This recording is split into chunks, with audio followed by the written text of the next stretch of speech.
Test. Test, test. Okay, that works. All right, all right. Let's go ahead and can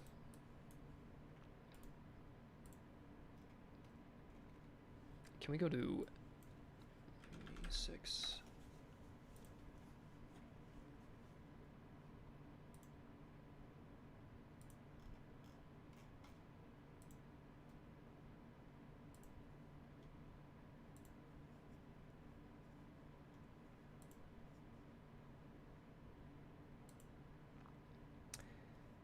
One second, guys. Sorry, I'm just looking at something.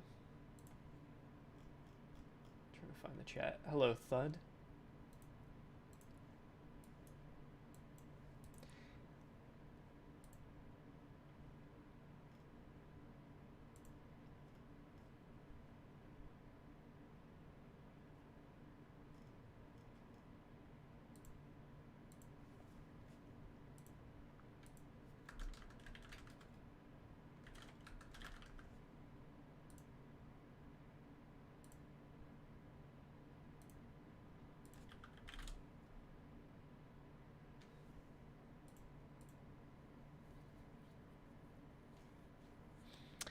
Did you say you're shutting down the YouTube history channel? I will be shutting that down. That is correct.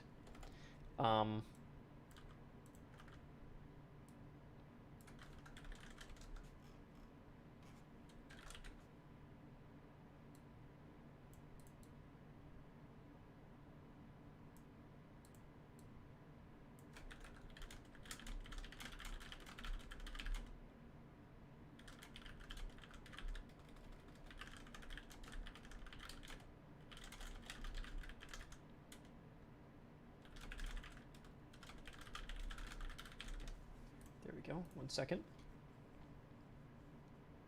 I added a new role, which is here, which is stream pings.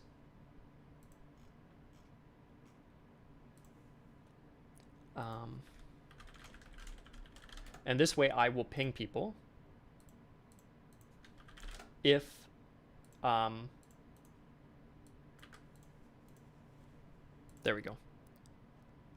So what we can do here is I'm going to do a ping for @everyone, which is probably annoying. You know, I'll do @here because that's a little less annoying. And I'll say, just a note for all the new members who have joined this server. There is a notifications on role, which I ping more frequently about news and updates. Historical volunteer role for pinging if I need some assistance in researching. Design volunteer if I want feedback from purely a game design perspective. And finally, a new role for stream pings in case you want to be notified whenever a development stream occurs.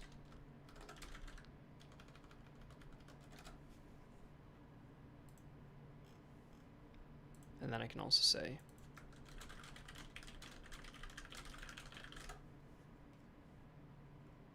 what the fuck is this?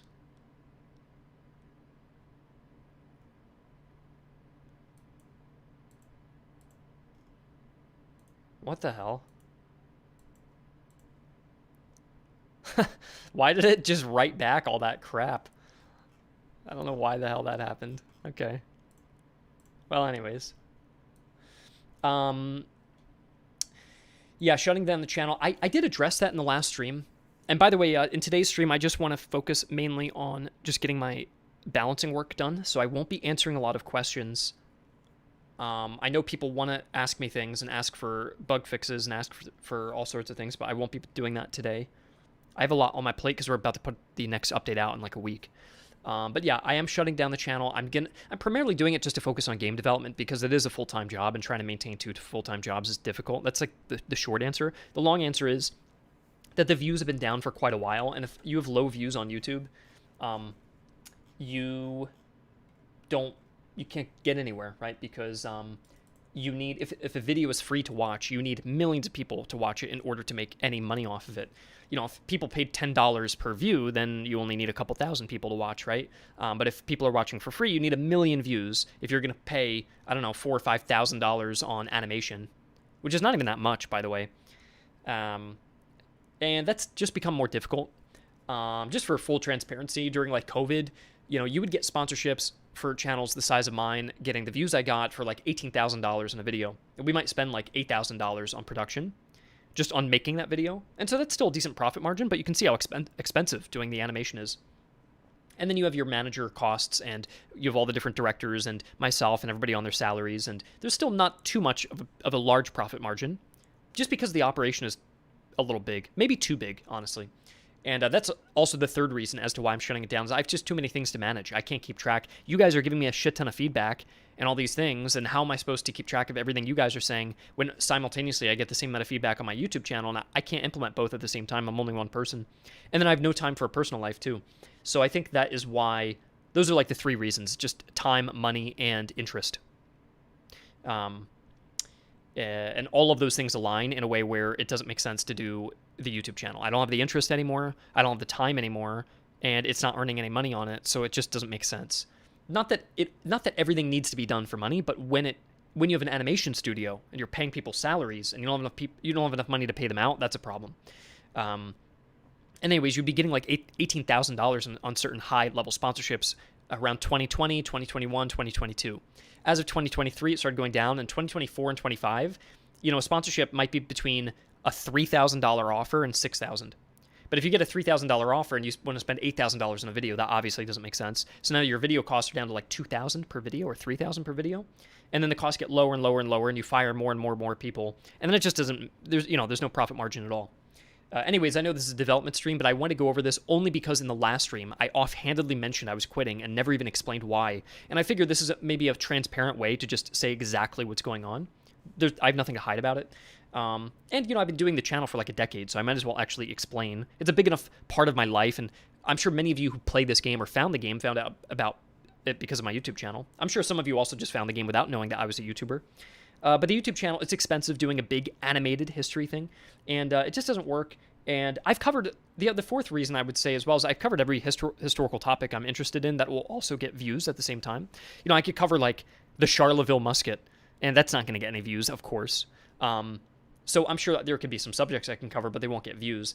But yeah, I think that's everything. I won't dwell on it too long because I want to get to my game work and I don't want to procrastinate. But I feel like maybe I just owe some explanation, and I'll do a larger video explanation on my main channel itself when it comes time to actually announce that I'm quitting. That's about it. Yeah. Does this need no more videos? Yeah, it just means no more new videos. That's all. Love the game. Finish it 2 times. That's great, man. Glad that you're liking it. If accuracy over 100 does everything, it does do something, yes. You do actually get more damage off over 100 accuracy. Weirdly, there's like a little bit of a quirk. When artillery hits about 125 accuracy, it doesn't do anything anymore. But for infantry, it can scale infinitely. Will all the videos... Yeah, I would never delete all the videos. You can always do a podcast. I think, Hugs, I don't have the time. I don't know how anybody has the time to... It's really important for me that I have time at the end of the day to go downstairs and cook a nice meal and sit on the couch and like talk with my wife and see my like, it's just those things are important. And if you say, hey, it's only 1 day a month, well, that's 1 day a month you could have gone to the park and taken your wife and your dog, and you know, like it's just not worth my time. And I think I'm old enough now that I'm consolidating my time, my interests, my work. Everything must be consolidated to a few core things that you care about, and not 15 things that you're desperately trying to balance all at the same time. The taxes alone is a nightmare with the amount of... I have to pay like 35 people out each month, and they're all from different countries, and it's all these different expenses, and I'm keeping track of all these different bank accounts. It doesn't make sense. It's just too much. Did Alternate History play the game? No, he did not. But I don't know. He doesn't really play... he doesn't really do gaming streams, so I wouldn't expect that. Yeah, I'm not going to sell it either, because I think that would be not good to do. and if you sell it, it will be a... What would be a good way to describe that? Like, I don't want to say like perverse, but it would like... It's like taking something personal to you and somebody... It's like you have a little corpse and somebody's dancing with the corpse. Like, that's not... You shouldn't do that. Just leave it alone. Let it rest. That's how I feel. I know that's a bit maybe dramatic to say. It's kind of like when an artist dies and they still put out music after they're dead. And it's like, all right, well, dude, let them... They didn't know you were going to do that. So there's something kind of wrong about it, that if my channel is like settling and it did what it did and it accomplished what it accomplished, you just let it settle. It doesn't need to be... No, we've got to milk it for every penny it's got. We need to find a new host, and we've got to find... Let's get a bunch of AI animations, and let's try to milk it as much as we can. That is not good. And certain things in life should be left as they are. That's all I have to say on that.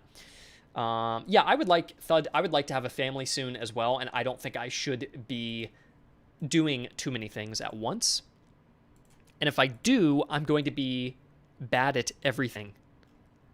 So I would rather do one thing and do it well than be a bad father and be a bad business owner and be a bad husband. Like, that sucks. I'm not doing that. So sometimes you have to know when to walk away, and it is the right time to walk away soon. So, yeah. Okay, let's take a look here. We have an issue with the Jaeger rifles. And take a look here. We write double negative reload, triple negative reload. So that's obviously wrong. I do have one issue here. Also understand stepping back, an under 2-year-old son, wife, and 9 to 5 leaves very little free time. Dude, yeah, that's exactly what I'm thinking about, and I think the purpose of life is not to... I think the purpose of life is to get enough money, first of all, that you're comfortable, and then you can do everything that you want to do, and you can have a family and do... But I think you got to take care of yourself, and you use money just as an exchange to get the food and the housing and the comfort around your life that you need in order to then do the real meaning of life, which is like family and fulfillment and doing meaningful things. And I have the money part taken care of. Like, we made a successful game. I have a successful YouTube channel. I don't need more money, and I don't need to try to desperately, I need to sell this and do that and take on 5 different jobs. I think you have to know, you got to leave yourself with as much time as you possibly can, because you don't get time back. And that is something that you really, really have to factor in. And if you don't, you will end up having your kids or marrying your wife or whatever, and you are years into that life and you're working on things and time is flying by, and then you realize halfway through you missed a bunch of stuff. That's not good. So anyways, I keep like making this like development and then life and then development and then life stuff. But yeah, I don't know. That's just stuff that's been on my mind. And yeah. Now, one thing I want to address here.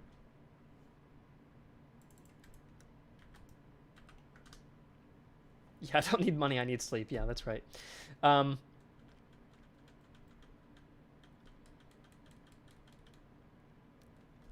What can I buy the Armchair Historian channel for $2? Yeah, no, I'm not gonna sell it.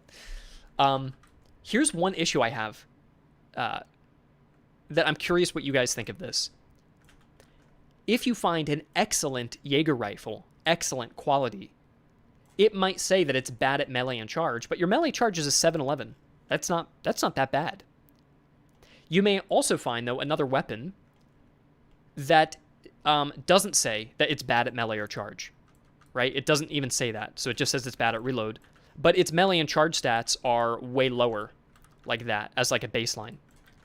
So why does this say it's bad at melee and charge, but it's higher? Well, the reason is because it's an excellent weapon. And an excellent weapon boosts all of the stats. So when I wrote it's good at this, it's bad at that, that was based on the base level for that weapon. However, when it goes to good and excellent quality, all that goes out the window. And so suddenly this may not be actually be as much of a deficiency compared to a basic variant of a different weapon. Does that make sense? It's like a Potsdam might have really bad range, but by the time it's excellent Potsdam, when it's an excellent Potsdam, its range actually got improved so much that it's no longer a deficiency of the weapon, and yet the tooltip remains the same, that it always lists it. It always lists the same proficiencies and deficiencies of the weapon. So I have 2 solutions for this. I have 2 solutions. Yeah, it is bad compared to other excellent weapons. That's exactly right. I have 2 solutions. Solution A is just to remove this. And players can use that tool we made where you hold control to compare, and it will give you a real comparison of the weapons side by side. We have that in the game. That's option 1. Option 2 is that we change this to something else, and I don't know. And option 3 is to leave it as it is, but I don't even know if I like leaving it as it is. And I'll open up the game and show you a bigger example. And maybe I'm dwelling on this too much, but half my tasks in my workspace have to do with inconsistencies with the weapon tooltips, and it just feels like I can't find a good solution for it, and I kind of just want to settle down and find something that works.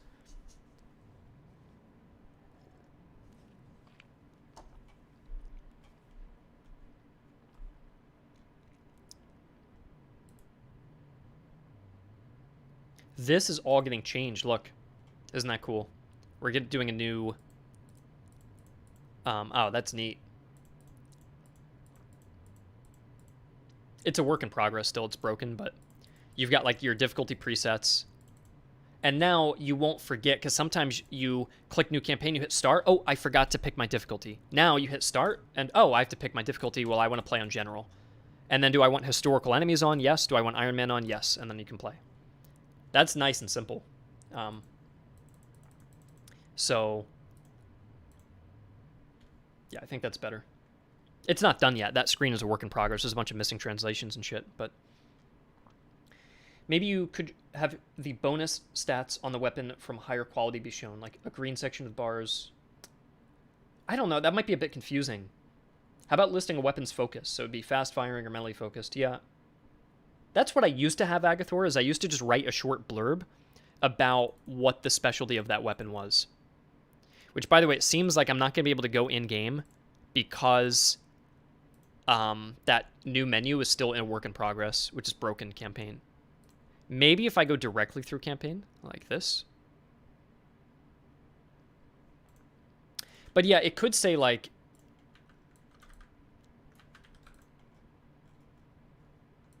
It could just say long-ranged weapon for accurate shooting. It could just be like that, and you would know. Or it could just say nothing. And then when we're done writing little descriptions, I could even highlight certain words in red or green if we wanted to. But I think the giant mess of green pluses and minuses, this if anything looks a little messy, honestly. And it's not correct half the time.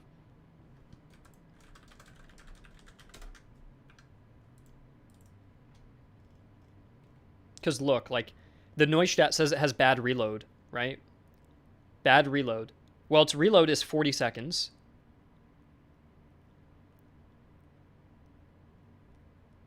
This reload is 30. Is that right? 40 seconds. 40 seconds. 28, 24. Oh, the reload isn't getting improved, really? Is that true? Does reload not get improved with the actual... That's odd. 38 seconds on a Charleville. 38 seconds. Yeah, that's interesting. It doesn't, which it probably should. So I'll note that down.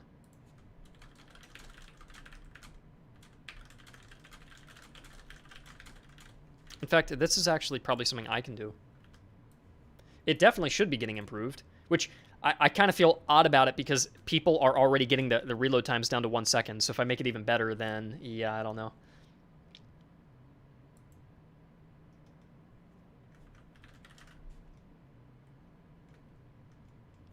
A Potsdam is getting a 29-second reload time. A reinforced Potsdam... Oh, that is interesting. That is very interesting.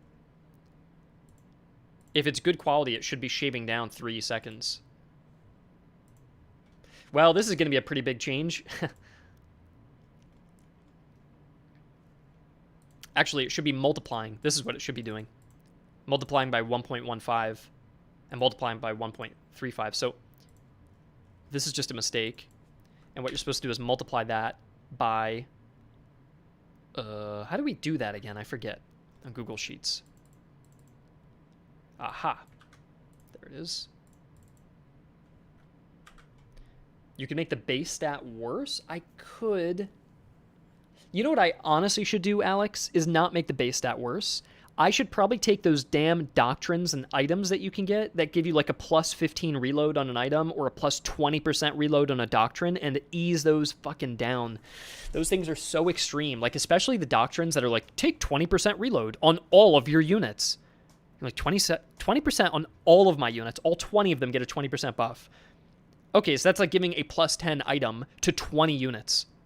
So I have I have one doctrine that gave me a plus 200 reload total.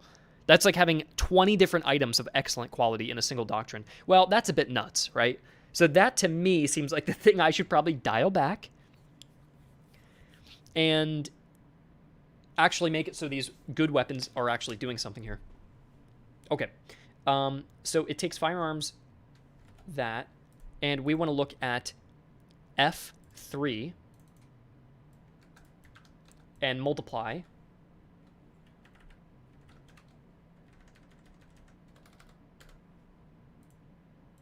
by F3. So we're taking, 29 is now 33, but that's time, right? Huh. So it has to be the opposite.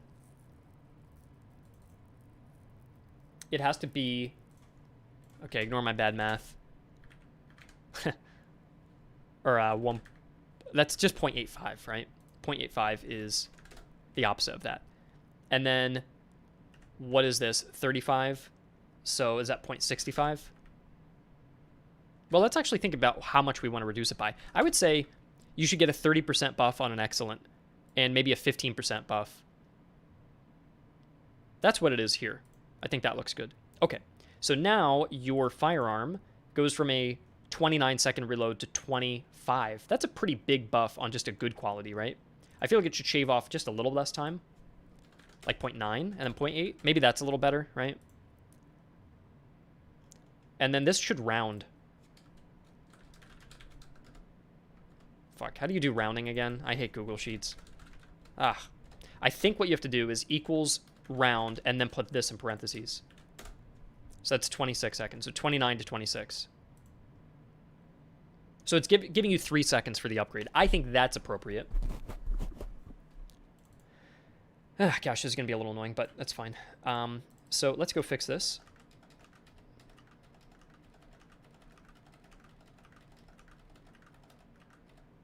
This way the weapons themselves actually feel a little bit better to use once they're improved, and your doctrines aren't just making you overpowered as much.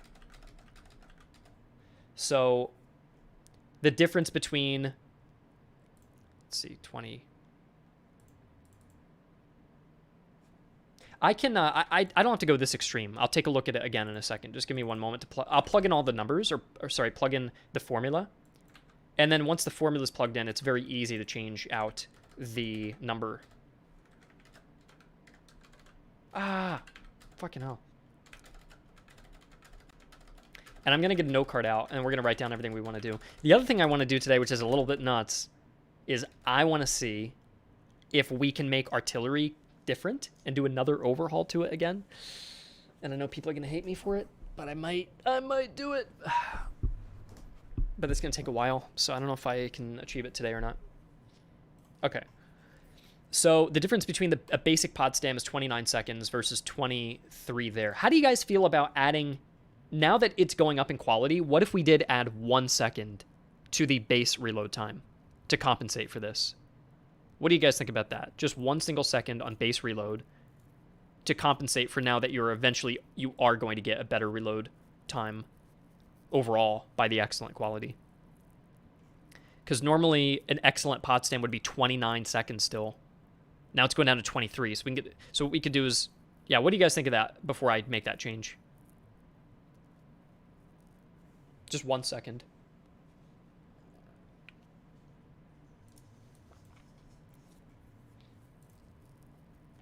Alex agrees. Anybody else? Any thoughts or just crickets? What do we got? Are the crickets chirping?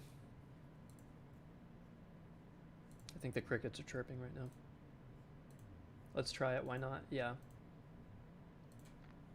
Yep. So the base amount is 35, which is now going to be 36. Good. And a carbine is 29. There.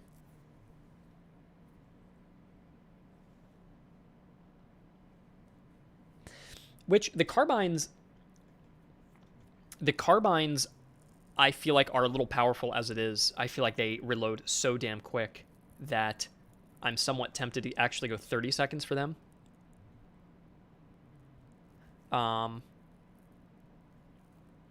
Yeah, because you're going to be able to get them even quicker. So I think they're not great, in my opinion. Yeah, maybe it's just Cavalry, the fact that Cavalry has so much accuracy. Yeah. Let's leave it then. Let's not overcorrect. No overcorrections today. We keep it subtle, and we'll keep our changes balanced. And now let's go back, and we're going to make it so we'll go 0.95. So now the difference is, instead of, what was it, 20... Fuck. It used to be 29 seconds for the Potsdam. It's now 30. And then the reinforced one's now 29, and then 25. Well, that's a bit odd. F3, F4. Well, this needs to say rounded as well. 1 second. 1 second. Is this going to be a disaster? Yeah, it is going to be a disaster. God damn it.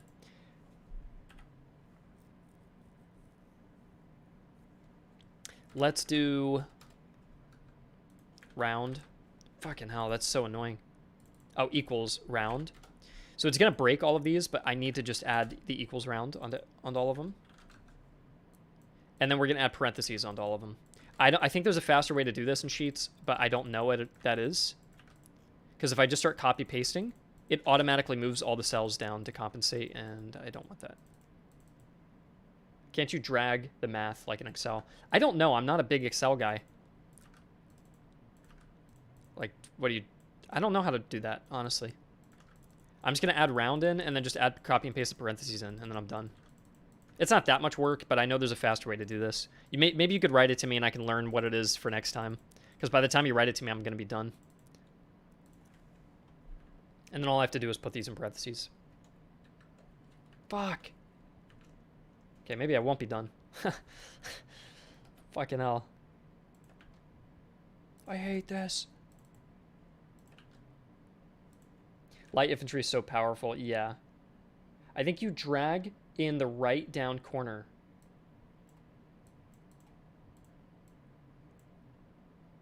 No, but look, it's moving F4, F5, F6. See how it's just moving the... You want it to always be F3, F3, F3, F3 every single time. But look, it's not going to take that long. Try Alt F4. Yeah, great idea, man. With regards to light infantry, what did we change that improved them? I forget something we did. But open order is ridiculous right now. And I forget why it's ridiculous. Oh, I have to review that sheet. Someone wrote to me a sheet, or I had my playtester compile all the opinions about light infantry and how we're going to fix it. And I just have yet to do that, but I will be doing that. We could even do it today. What I might do is maybe I'll do artillery. Yeah, open order gives 15%. What open order should really do is give plus 15, not 15%. I think a lot of things that are wrong with the game are because they're giving percentages. And percentages are dangerous because they stack and compound, and when they work on large numbers, they get out of control. And making things additive tends to be safer. Like, for example, we already changed it for this next update that all the canister shot is now additive, and same with buckshot. So you get now like plus 10 accuracy, or whatever the number we chose is, and then that's it. It doesn't matter if you're professional or not. That's the accuracy bonus you get. Whereas before, if it's plus 40% percentage, now 40% percentage on 100 is now getting 140 accuracy. Holy shit, from that one item. So that's a bit nuts.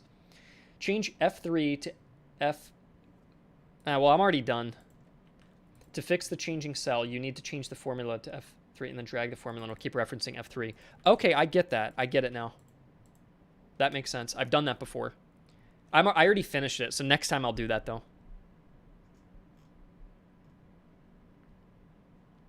So now we've rounded everything. So you go from 30 to 29 to 26. That doesn't sound right.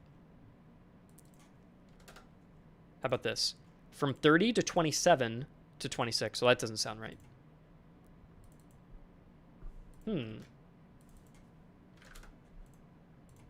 30 to 28 to 26. Well, that does sound right. I like that. And what is the Potsdam currently? An excellent Potsdam currently gets you 29 seconds. So now we're incrementing it down, and it is actually shaving the reload time down. So base Potsdam is a little bit worse, but an excellent Potsdam is better. I think this is a good change. I like this change. How did everything else work? 23, 21, 20 for the carbine. So it doesn't always work perfectly. Let's see if I go 0.825.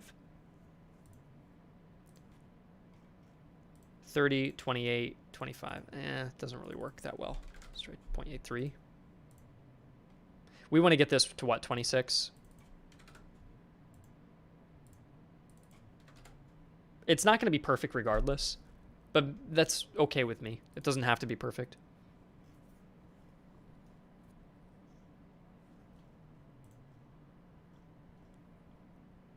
Yeah, 23, 21, 20. That's okay.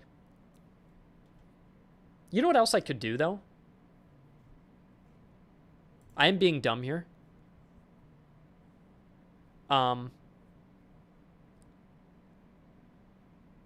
Here.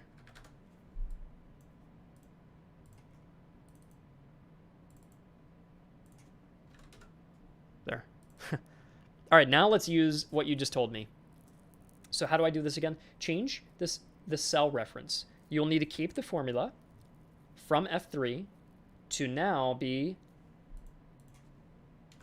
$F and $F3. Well, that doesn't fucking work. Then drag the formula and keep referencing F3.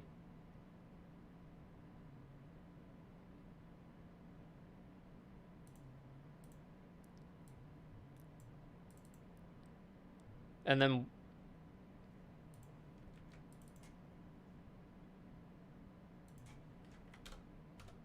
that doesn't work either.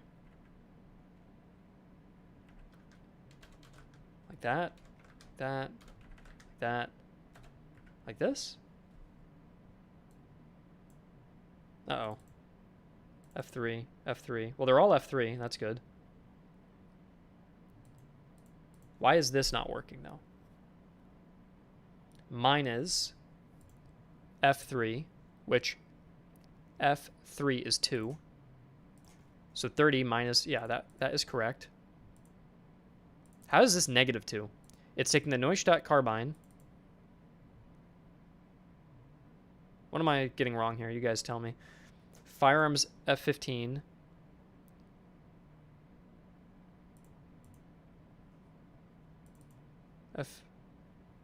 Oh, there shouldn't be an F15. That's why. Sorry, yeah, you guys won't know this. The F15 gets skipped. You guys won't know.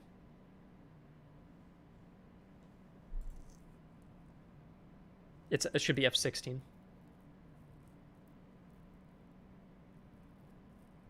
Right now it feels like if you have tollers, then you have everything else. I don't run into resource issues often. I don't know. I haven't played the game enough, honestly, recently to know. I am actually making ammo a little bit cheaper, and I'm actually bumping the money up a little bit, so it's actually going to get a little easier, if anything. But yeah, this is just wrong. It should be F16.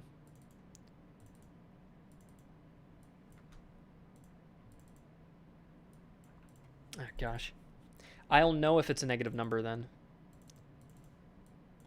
It's because I have some cells that are hidden, so they're just being referenced wrong. It would have been faster to fucking do this by hand. God damn it. Sorry to curse a bunch. I'm sure that is annoying to listen to, but... 25. So if it's a negative number, it means if that's an old weapon that I've since deleted. And then 28.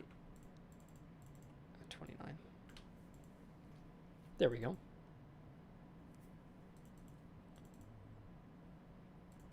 Yeah, all I have to do is just change this to minus. I'm a complete idiot. Oi. I'm a complete fucking idiot. 30, 28, 26. Yeah.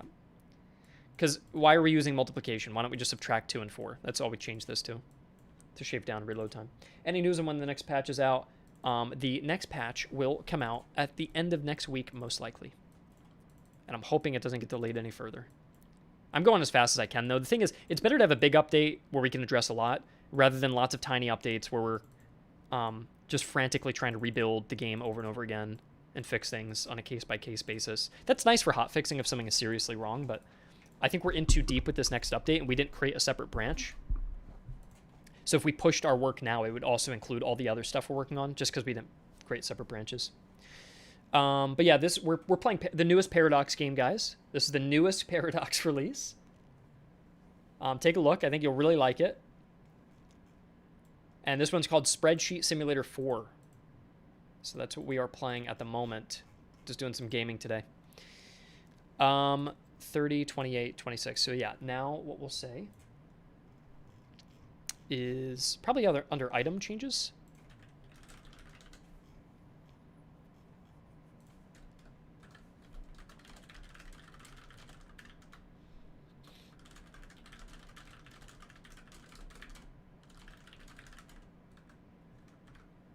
Reload is a little weak. +2, give often 1 second. I don't know, Dave. Honestly, man, I've seen people stack it and get it to crazy numbers. I know exactly what you mean, that when an item is only giving +2, on those items, it does feel a bit lackluster. But when people stack it, they can get crazy results. So I don't want to mess with it right now. I'd have to really learn more about the problem. I did reduce the item costs pretty dramatically. I would even be in favor, honestly, of lowering them even more. But, because I've only lowered them. I lowered every item in the game by 10. But that's every item. So if you were to buy 5 items, you've just saved $50. I wouldn't even be opposed, honestly, to decreasing them all by like 20. But, yeah. But no, yeah, you can get your reload time down rather easily, I found.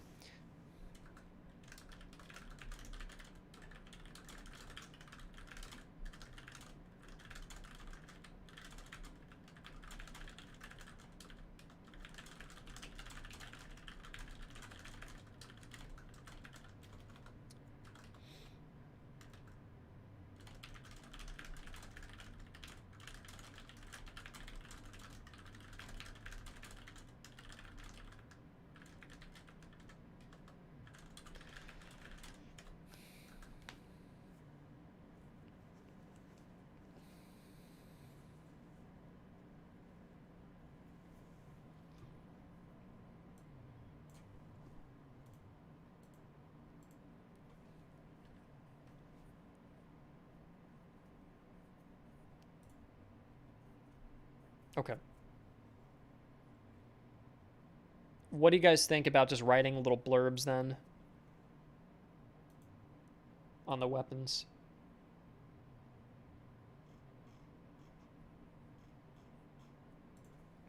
I can keep them very short. We'll do a couple tests.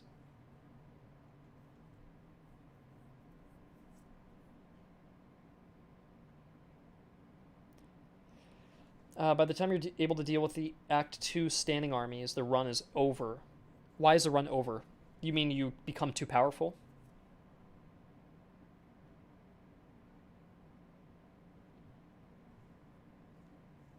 Mason, there is a Jaeger rifle in the game. It's just rare.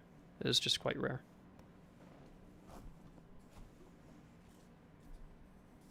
I did make some improvements, Jorn. I think the one issue you're having that the game is too easy is because there's some exploits, which I don't know if you're using them. But if you use like canister shot right now in the game and you can fire through multiple enemy units. You can also stack cavalry carbines and they can fire through each other, which is also a problem. And light infantry is also becoming way too powerful. So there's 3 big problems right there. And if you're using any of those units, the whole balance of the game is broken. And then furthermore, the AI infantry crosses each other's paths and they break their pathfinding and you can shoot them and win battles easily. So that's another problem there. And then the last problem is when you get to Act 3, the patrol armies are so large that feels like kind of a grind. And every single thing I've mentioned has been addressed for the next update. In the Russian team, we had a discussion about asking guys to change the font for Russian. Is it possible? Dwarf, if you have any suggestions for things like localization, you talk to Sebastian, and Sebastian will be your primary contact, because I only deal with the English localization. I don't deal with the other languages.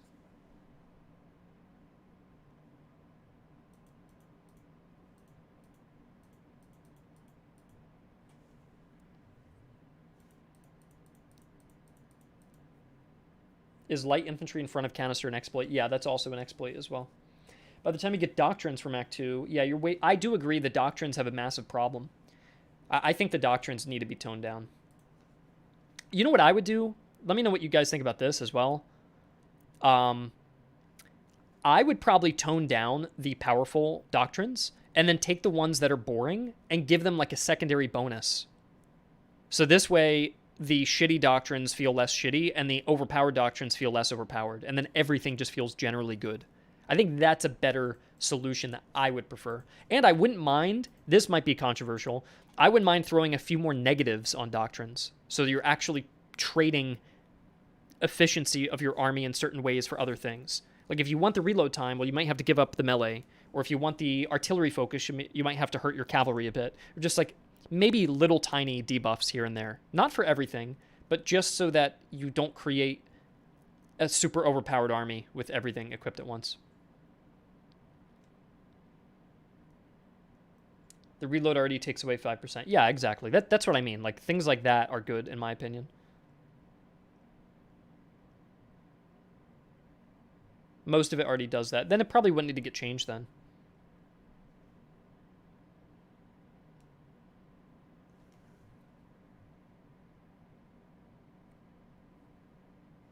The scaling issue, Dwarn, has been fixed as well. The patrols in Act 3 will only be 3 brigades. They're actually pretty small. And the encamped armies, I think, are now only 5. Or maybe they're 4, sorry, maybe they're 6, but they are easier to fight. So there should be more of a scaling. Is there a chance to specialize your officers? I think we'll achieve that with a reroll system. I think we'll add rerolls.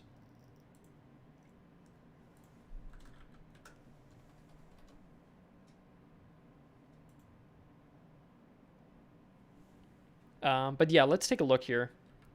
I think we're getting a bit off subject and we're not really achieving much right now.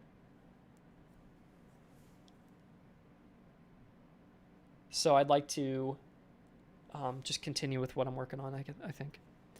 In terms of the Potsdam here, the focuses, I think if we wrote everything a musket was good at and what it was bad at, I think that would be too much information. So I think what we should do is just write what they're good at. And we'll say here, like, Prussian firearm specializes in, has excellent reload capabilities. Prussian firearm. This would be the same exact description. Okay. And then let's just rebuild the localization and see how that looks. Just something very short and simple.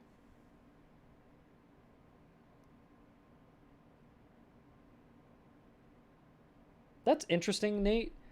Do you guys think that the doctrines should be flat numbers instead of percentages? I didn't actually say I was going to do that. What I was saying is the percentages are a problem. I was just going to make the percentages lower. That's all. So instead of giving someone a 20%, I would just give them a 10%. I just think some of the percentages are too high. Not everything. I'm not going to nerf every single doctrine into the ground. But I think that some things are just a bit too high. And it's letting you power creep by the end of the game to the point where you just have ridiculous broken stats, which can be fun sometimes, but it's maybe a little too easy if you're grinding the doctrines. That's all.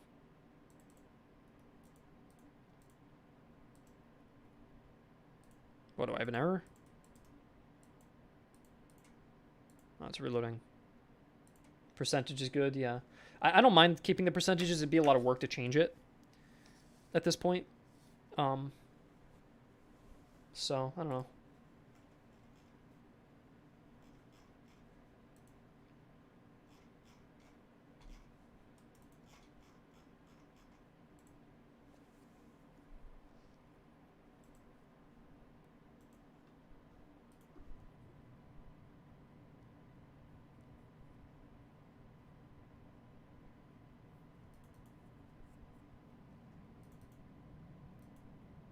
So here's what would be the new description. Potsdam musket, Prussian firearm, has excellent reload capabilities. And then if, you know, we were to have muskets side by side, you would see, for example, where the fuck is a Potsdam? There. You'd go, oh, okay, and then you would like compare them side by side, and then you can get the bar comparison. But yeah, I feel like just 2 little lines is nice. It doesn't need to be a ton of writing.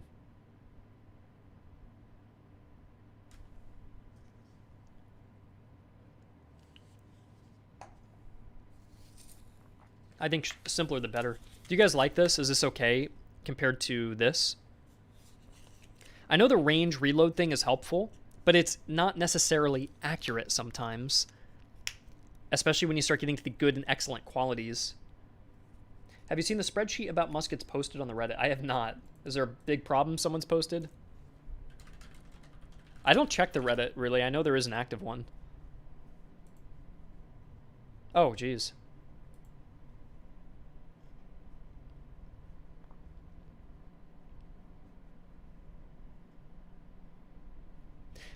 Potsdam muskets are the highest damage per minute every stage of the game, but become much better when your troops come better. There isn't much of a spread between the best and worst muskets. So John Coping, worst musket will do generally 33% less damage at Potsdam all range, but the good muskets, okay, longer range weapons don't do higher DPM than mid. Yeah, Delft and Charlevilles are not bad there. Horn muskets. I feel like the Neustadt, people actually enjoy the Neustadt. I've heard a lot of people say they've enjoyed the Neustadt weapon. John Coping, I think, is very situational and is maybe a little bad, but that's okay. Tula, I think, is fine being in C tier. Charleville, I think, is honestly more of an S tier.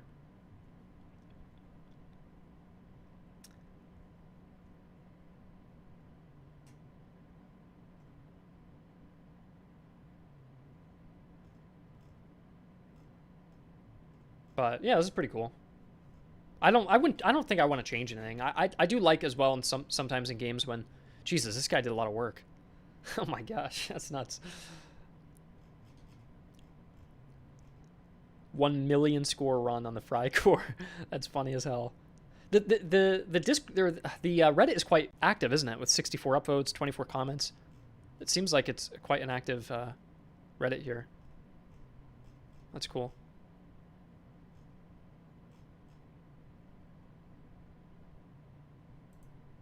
I know the top comment's going to be, I wish this was displayed in game, because I know I'm not displaying all this. Oh, there's the wiki, yeah. That's cool.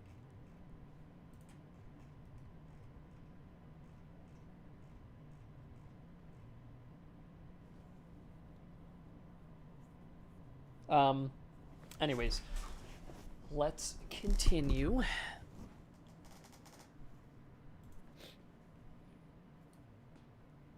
How do you guys feel about the little short description? Is this okay? Do you think it's better?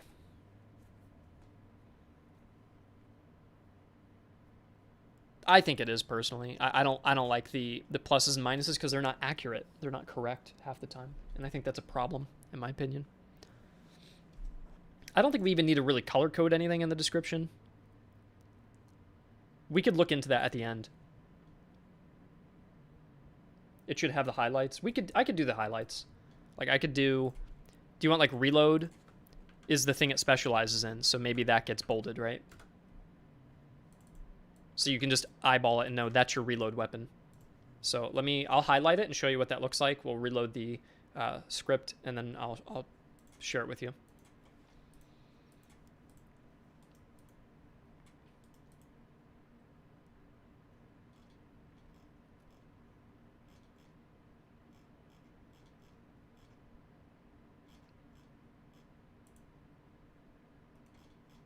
if that dude did all that work and I changed all the muskets now, it's going to be quite funny.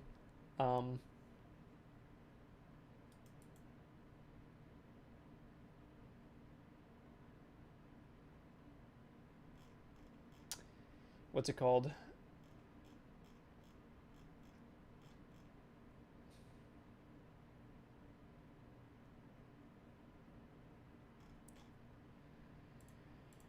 But yeah, if he was saying the Potsdam was, if he was saying that the Potsdam was the best musket, now he's really gonna like it because its reload potential has increased for the excellent quality pretty considerably.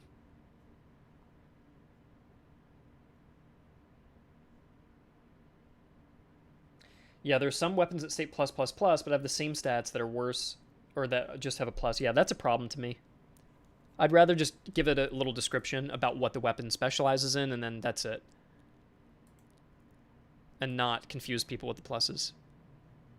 So how do you feel about this? Prussian firearm has excellent reload capabilities. So you see reload in green. I'm not sure you should buff the Potsdam. It's not that I'm buffing the Potsdam. I buffed every weapon for their excellent qualities. The excellent quality weapons. They all got buffed by shaving off a few seconds in reload.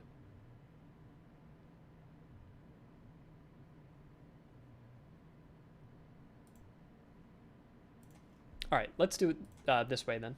And I'm just going to knock out these descriptions real quick. I'll put on some music. You guys won't be able to hear it. And because otherwise I'll get copyright strike. But I'm going to go a little quiet while I just work on this. Yeah, we'll listen to that. Fuck it. Fuck it.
Hmm.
Okay, I'm done. Let's check out how it came out. I kept it simple. I just wrote one good thing and one bad thing about each weapon.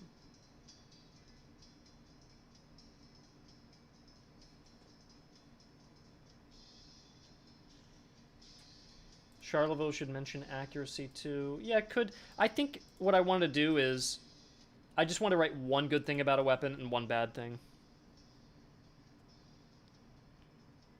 I could, I'm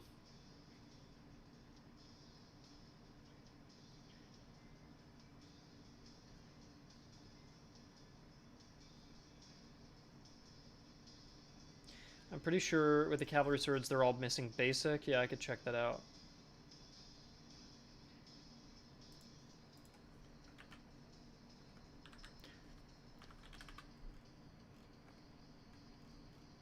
Are they meant to say basic? Is that what they're meant to say? I forget.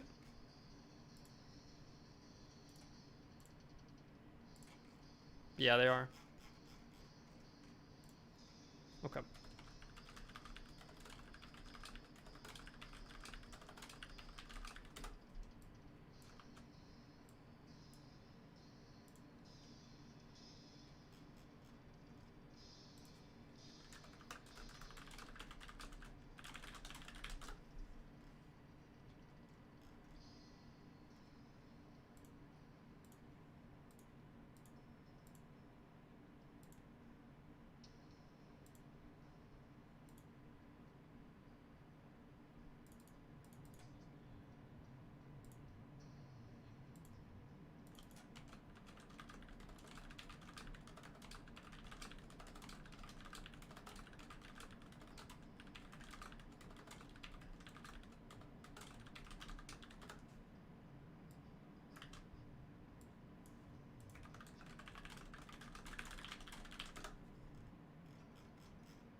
Okay, that's done.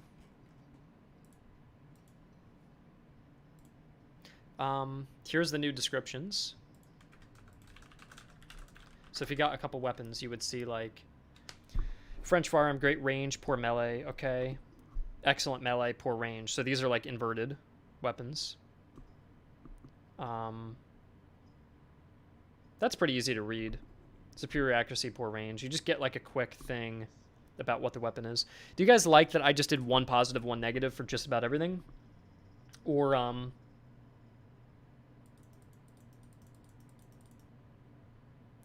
do you think that I should also mention every little difference? Because if you look here, for example, I only mention the Neustadt having good range and bad reload, but I don't mention it actually gets a little bonus to charge. But maybe that's okay?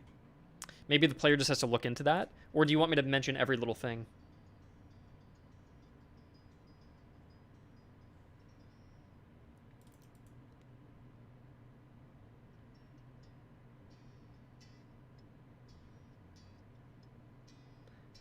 Well, cavalry swords. If you mention everything, you're back at the old system, but more text. Yeah, that's true. You can already see every stat in the comparison. That's correct. I am writing just the most important positive characteristic and the most important negative characteristic for every weapon. The only exception I made was the Jaeger rifle. I think I'm just going to leave everything like this for now. And you can hold left alt to compare. And you can see the accuracy is going up. And you can see the range is going down, but I'm also losing that reload. And there's a little bit of worse charge and melee that are slightly different. I think one thing that's interesting is that the accuracy bar looks so small. Yeah, that's a problem for me.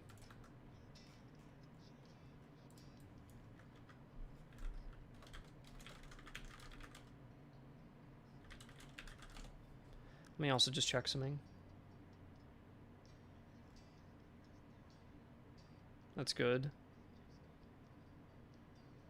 That's good.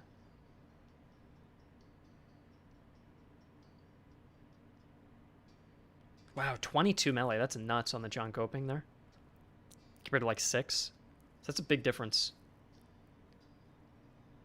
I think accuracy is the only stat that's really small. But the melee looks almost full. The melee does look a little bit smaller. But accuracy is the biggest problem here.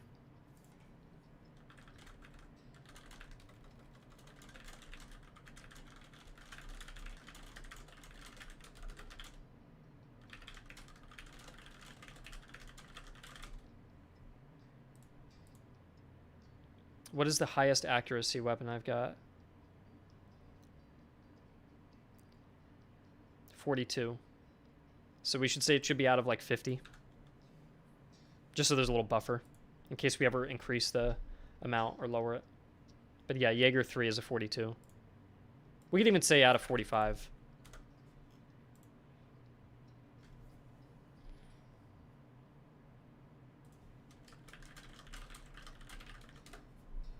That should be better.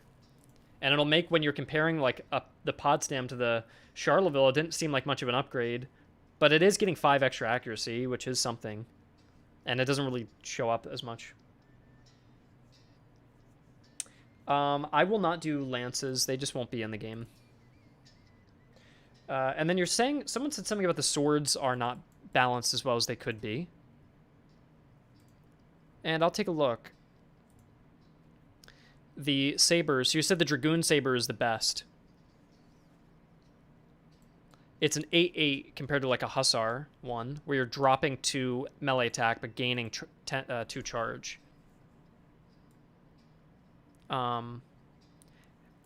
What about a heavy saber? The heavy saber is too good. Heavy saber level 1.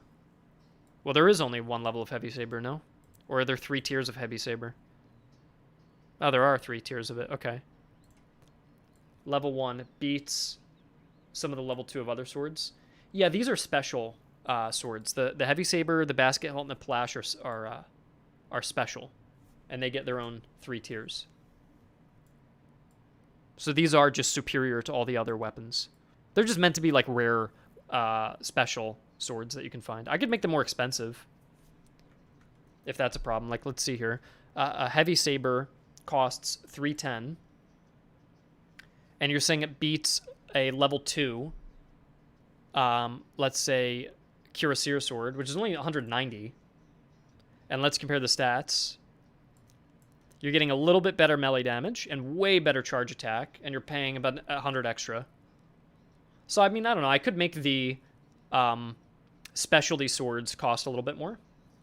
Or I could make the basic swords be cheaper as well. That's another option. Most expensive musket's 200. Yeah, what would you guys rather do? Do you want the specialty swords to go up or the basic swords maybe go down? I think basic swords should be cheaper. Yeah, that's how I'm feeling too. Why don't we chop down $20 off all the basic swords besides the worn sabers? So this would go down to 100, 110, and 120.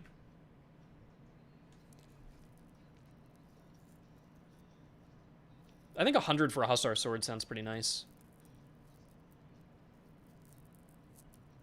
And so I can make that spreadsheet gaming, yeah. Yeah, it's our this is the newest Paradox game. I've already made that joke. I know I made it a second time, but it's just funny to me. Let's find item changes.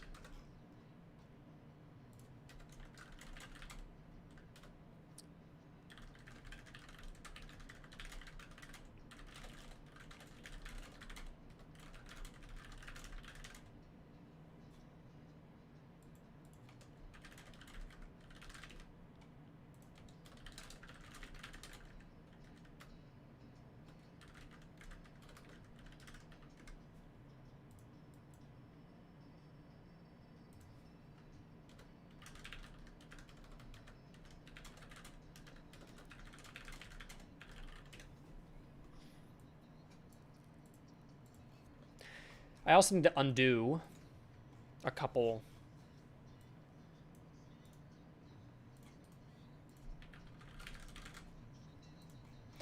Undo a couple of the red changes that I made that people didn't like. So let me just double check that.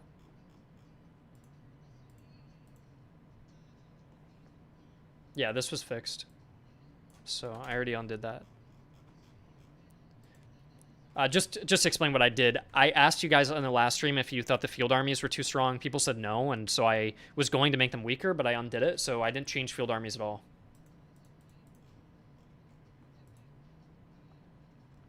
People also did not like me reducing the frontal charge damage. Now that is going to be a larger rework, so I'm going to leave that. This is also a problem that we fixed, which I really like. Cavalry can no longer shoot through each other anymore, which is really, really good.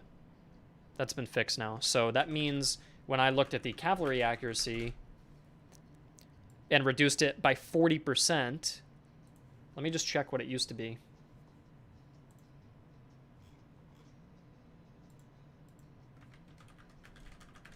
It used to be 1. So now we don't need to decrease it that much. We only need to decrease it by 20%. There we go.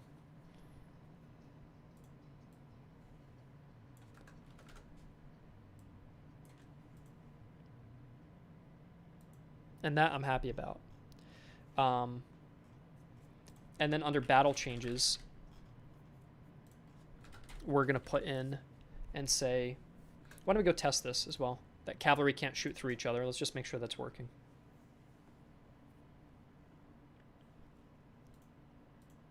While that's loading, I'm going to use the restroom, so I'll be right back.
All right, I've returned.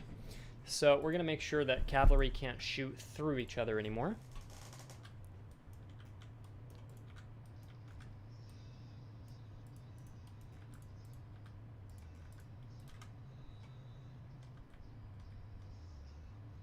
Yeah, the guys in the back can't fire. And these guys can't fire too. Some of them, like, there had a clear shot, but yeah, that's way harder to get working. See, these guys didn't shoot at all.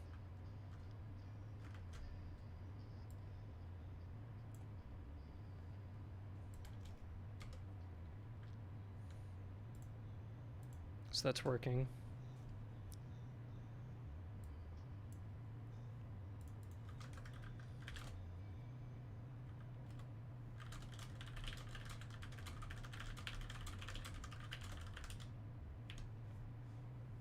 This was an exploit I was using by accident, yeah.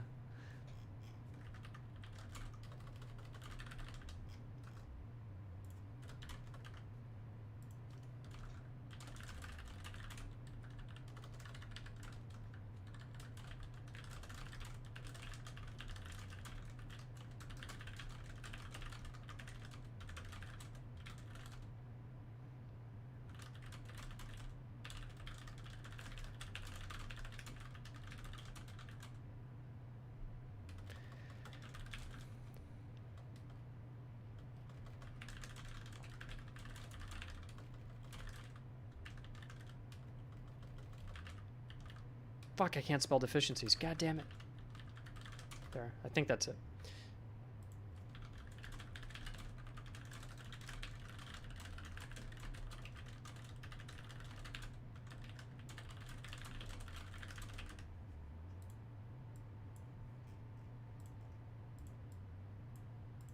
Okay.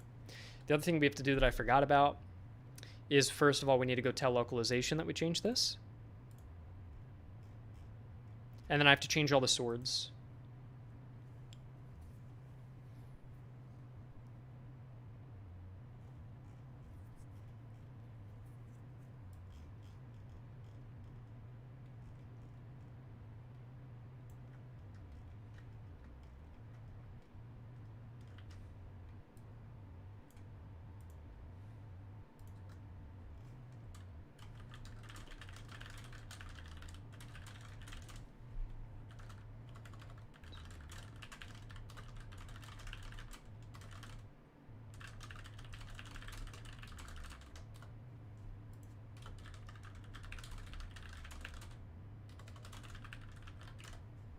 So I'll need to be quiet again, and I've got to do the same thing with like swords.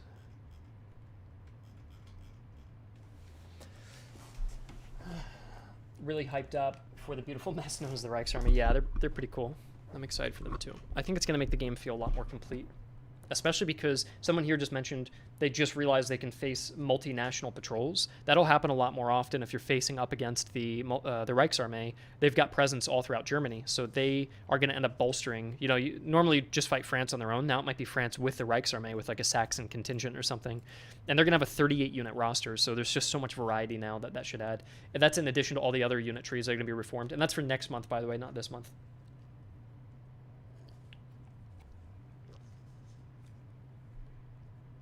Can the back rank still fire? I think they can, and I'm not entirely opposed to that.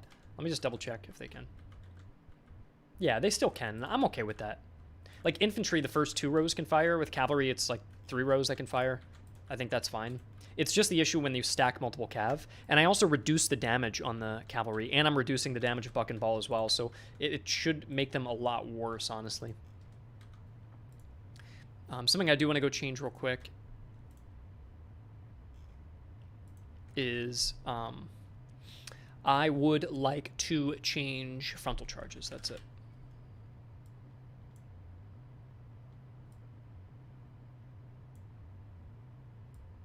There. I decreased the frontal charge damage. I've undid that. But look at this. Now, if you rear charge, let's wait till their bracing goes all the way down. The rear charge should be pretty impactful and should kill a lot more. It should be killing, it's up to 1.2 or 2.4 multiplier. It used to be 1.6. So that should slam into them and kill a lot more. See the HP that flies down, now it settles down. But that rear charge, now if I leave and show you the casualties from that, you can see how bloody that line of dead troops are. So rear and side charges should be more impactful. And so the game will reward you more for pulling off a flank, which is nice. Because just getting there in the first place, you're probably going to get shot up. Your guys are probably going to be tired. You're probably going to have lower stats like he is. And so I really want to reward you for finally making that contact and hitting the flanking part on the enemy. Let me also just check.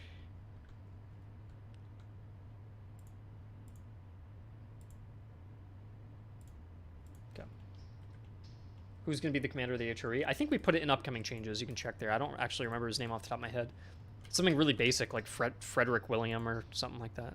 In fact, I'll just check for you. I wrote it here. It's like a really basic name. Frederick Michael. Yeah.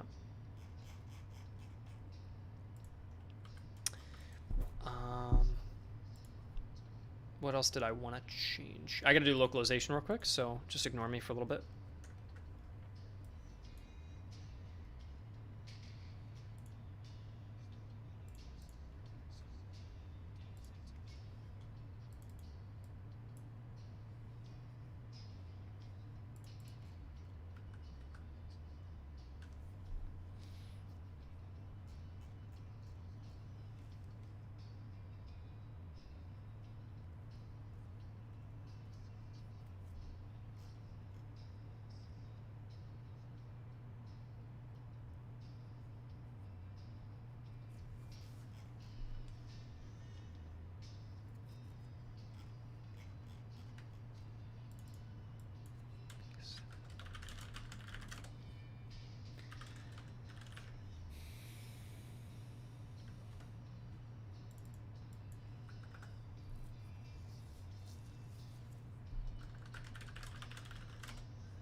We're going to have to do descriptions for the artillery, too, at some point.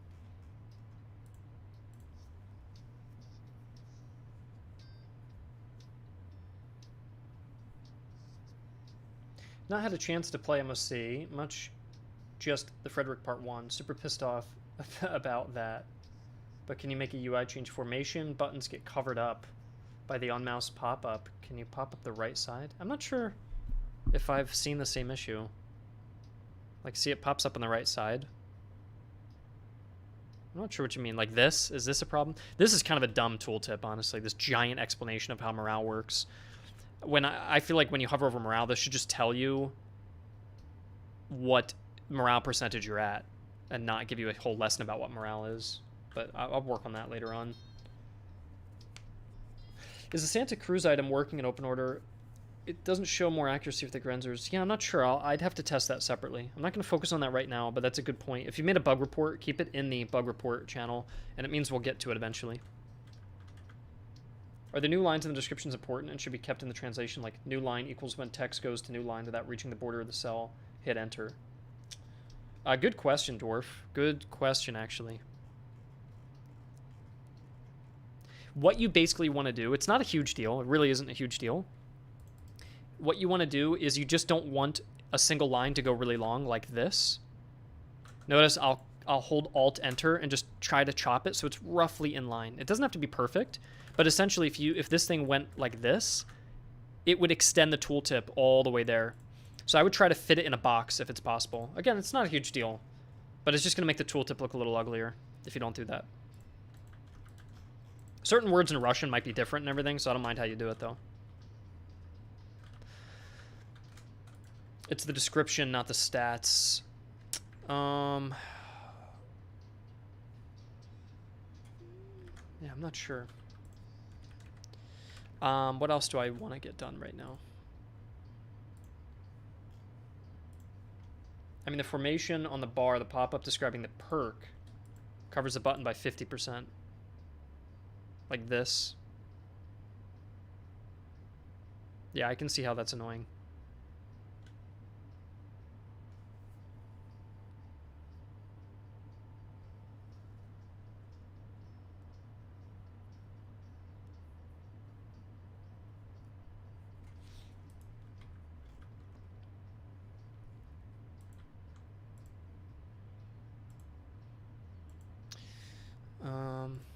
But yeah, for now I'm just trying to get through my list. I just have a huge list at the moment.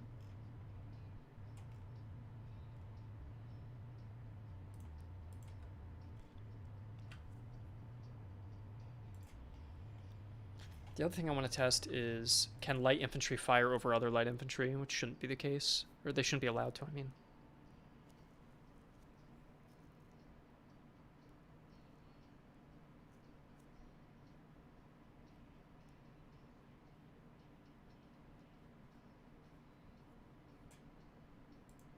Okay, I don't know why it's frozen, but we'll wait for that. There we go. Artillery tooltip and UI. Loop idle animation for artillery, artillery fix.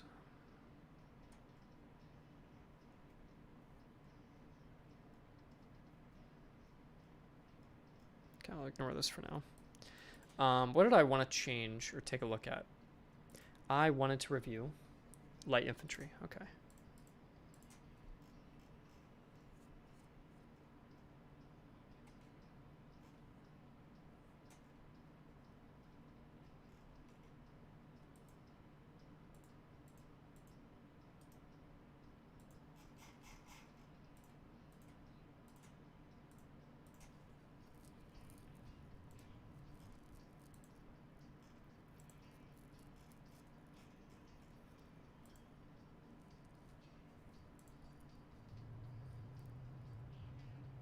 Okay. So I just want to see if light infantry is shooting through each other, which I don't want.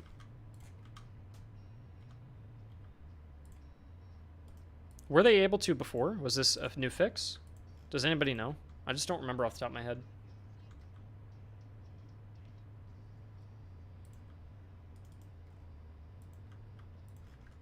Players can, of course, do this.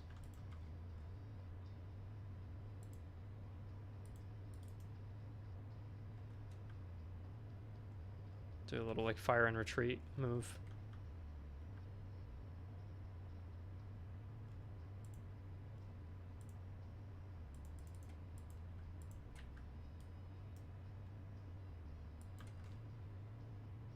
It's kind of cool. I've never tried that in game before. I feel like it'd be useful. Look, by the time they fall back, they're reloaded. That's useful.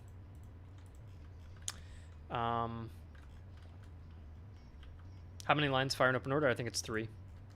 And then the other thing I have to test is to see if canister shot is able to fire over an open order, which it shouldn't.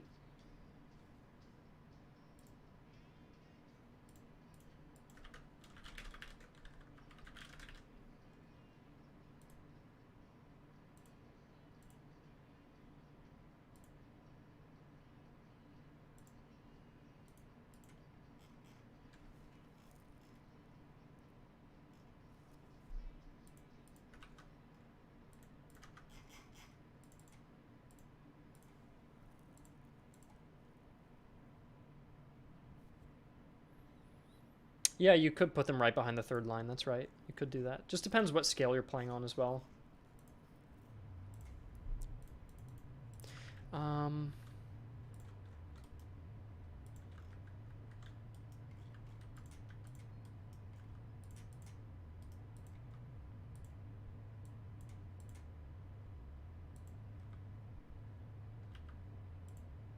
Yeah, I don't think you should be able to fire a canister over light infantry. That's not a huge priority right now. It's not a giant exploit as big as the others, but...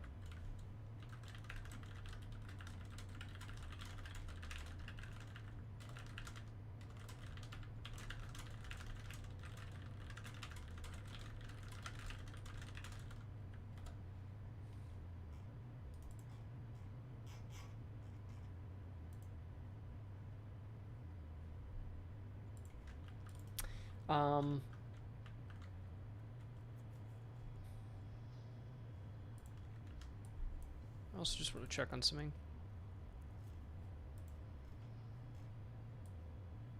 Tom's exposed more data for me to mess with down here.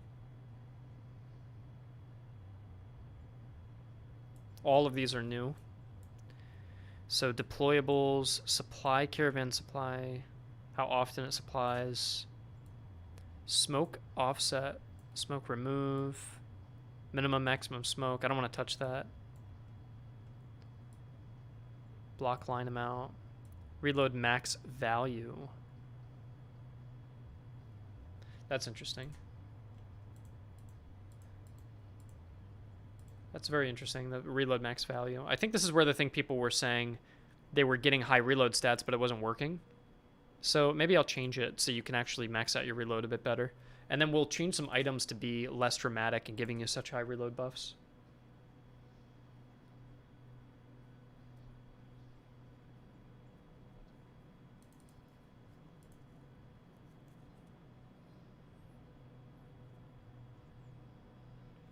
We're adding all items, right? Let's add experience.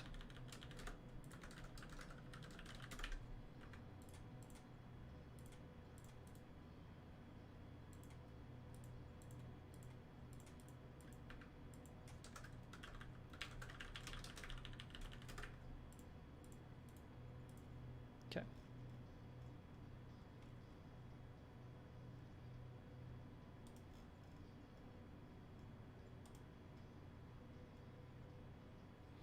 So we're at 16 seconds.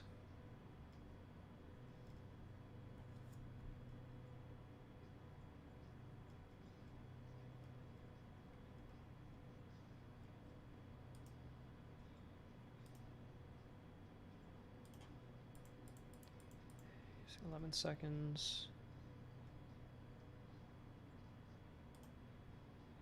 97 is at 9.4. How else can we get better reload? I forget. Isn't there a guy?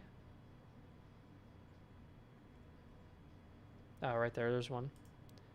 7.3 and 8.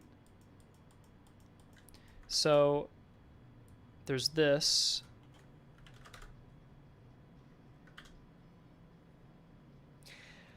Yeah, I'll just have to explain this.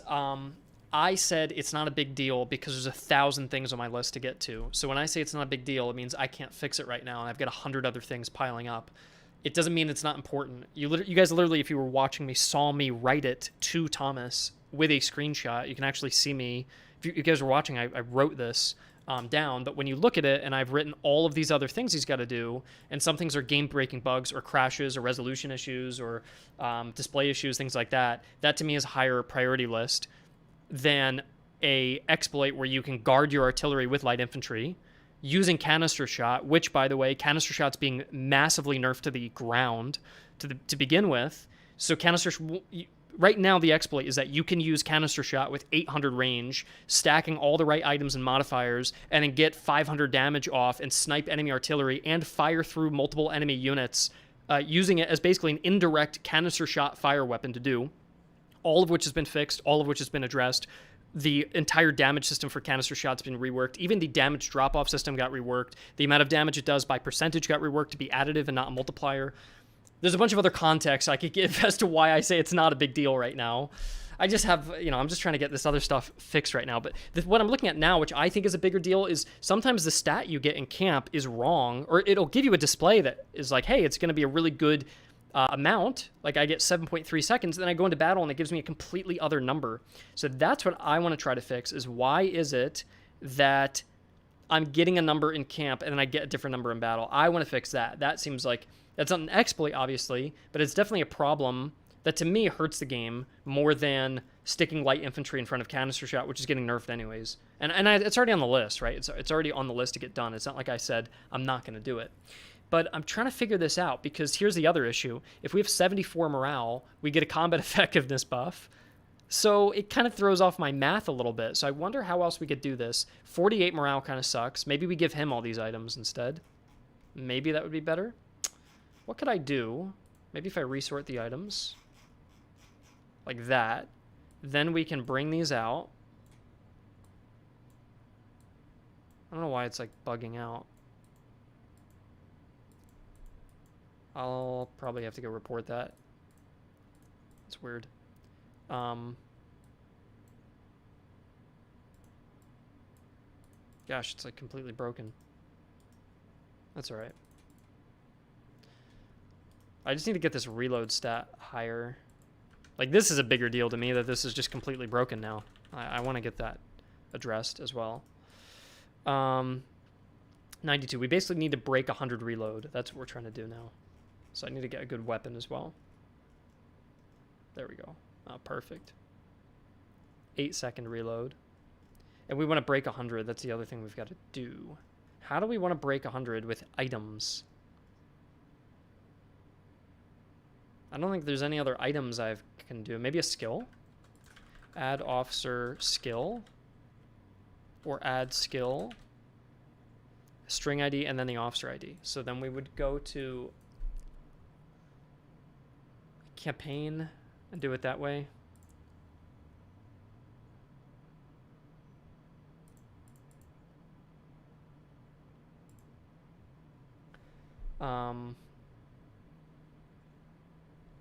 Probably will hold off on a challenge run until the enemy HQ rework rolls out. Yeah, I've been holding off too to actually just play it, to just check out the game until all these balance changes have settled. Obviously, I play it to test it, but I haven't like played it for fun in a while. But yeah, we want to get a reload speed buff.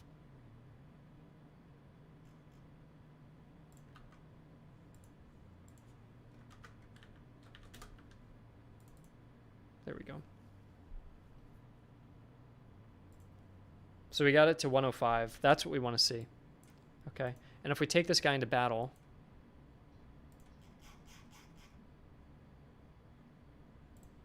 let's see if we actually get the trait that we wanted here.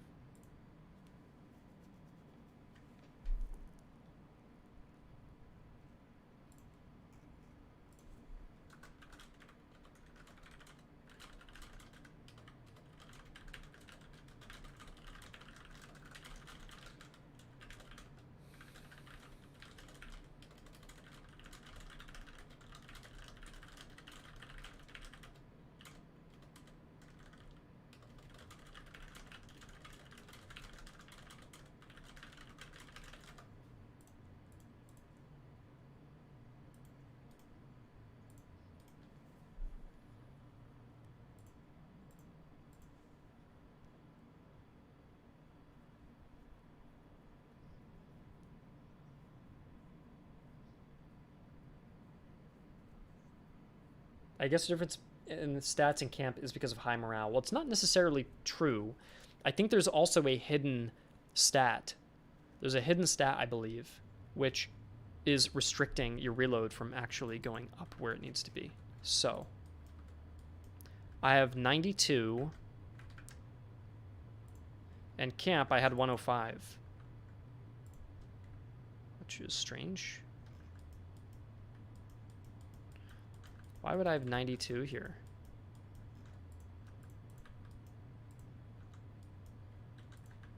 And how about the lifeguard? Well, the lifeguard, I removed all of his items, so he doesn't matter.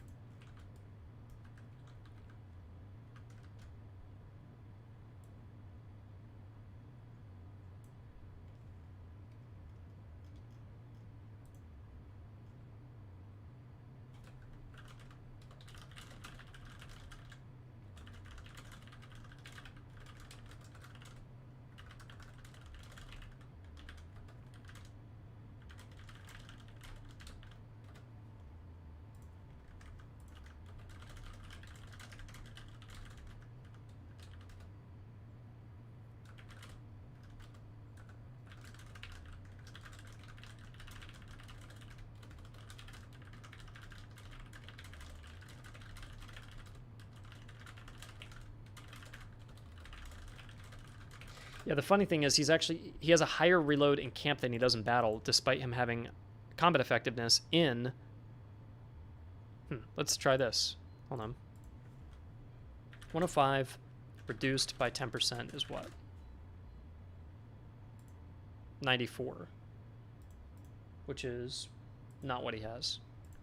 Yeah, I was thinking maybe it was reducing. Maybe the combat effectiveness is actually reducing.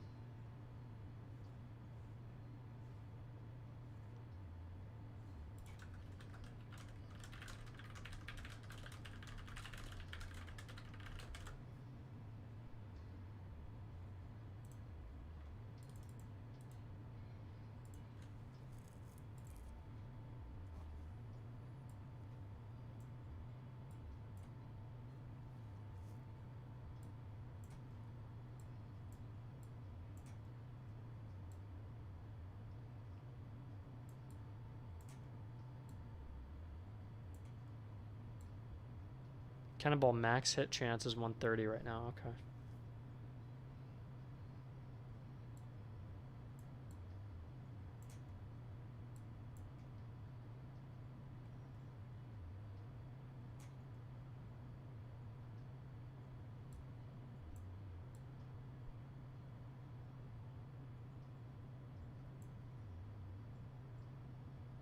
This is fine.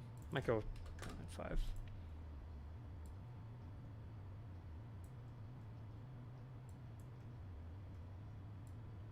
I'm just reading this. This is new data that got exposed into sheets from scripts. And these are fine. I have nothing I'd want to change there. One thing I did do that I'm curious what you guys think about is I took the musket damage. Maybe you said maybe the officer stats are messing with it. It could be. It could be. That's true. I could go back out and try that again with the officer on a different brigade. I could just try that again.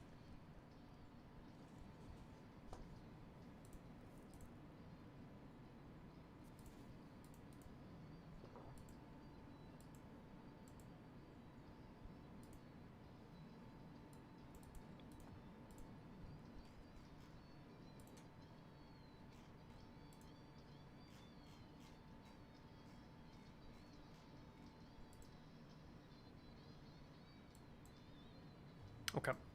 So what if this guy was over there? He would have an 84 or 9.4. So essentially, without the officer, looks like that. And then with the officer, looks like that. And in battle with the officer also looks like this. So let's go test him in battle now.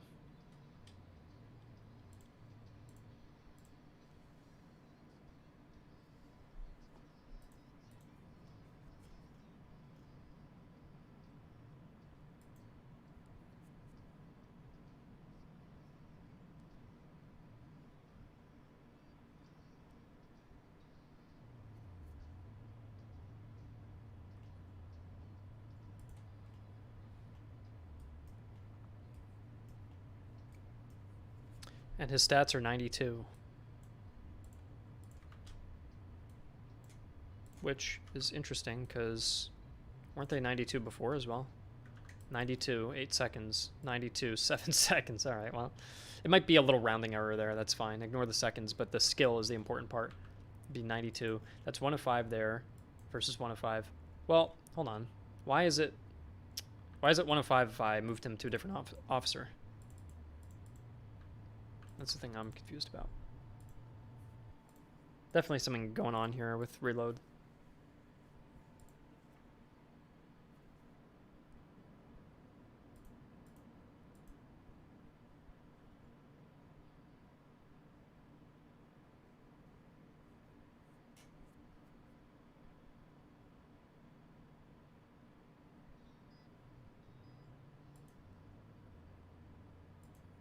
$84. So I just took the screenshot wrong because it didn't refresh when I took the screenshot. That's all.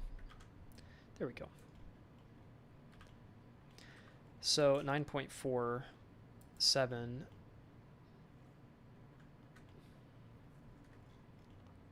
$84 skill to 92. 105 skill to 92. It's a shame you can't look inside. I can look inside the script itself, but that's more for Thomas, not for me. I'm in charge of just identifying and balancing. As the designer, he's in charge of the script.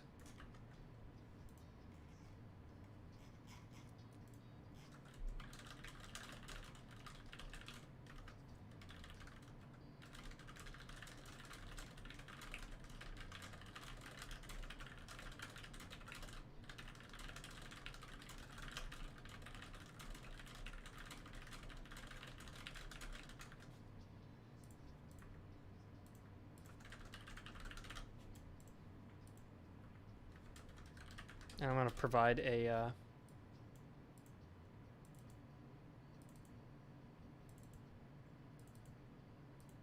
save file too. Another thing Tom did, which is nice, is he exposed more data in the artillery tooltip for the secret canister bonus it gets, or the explosion radius it also gets.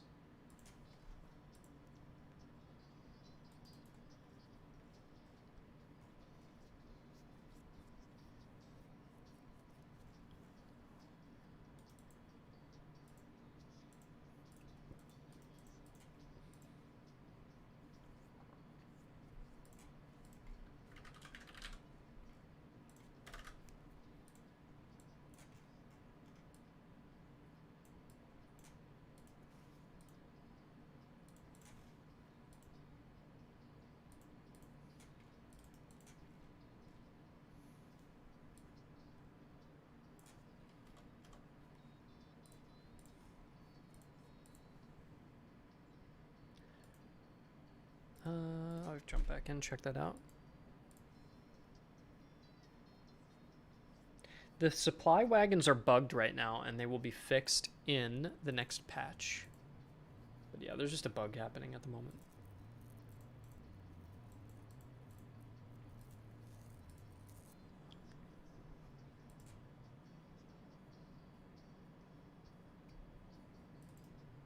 And then what else? Oh, I was going to test the artillery change.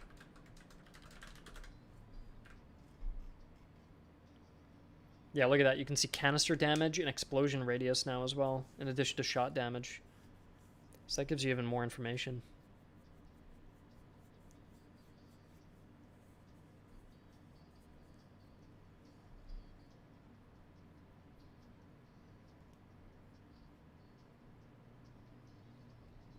Artillery is hard to balance. I feel like there's some... Do you feel like there's too many artillery guns? Like, I feel like there doesn't need to be this many. It's kind of hard to justify the existence of every type of gun. Especially because they're so expensive, like 400, that you... What's it called? You might as well not buy the lower tier artillery guns. So, I don't know. They're tough to balance for me. You could say something similar about the muskets. There's a lot of muskets, but at least they all fulfill niches. But maybe the artillery needs to fill more niches, I guess. I don't know. Artillery definitely needs just a lot of work in general.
Gosh, I'm tired of this.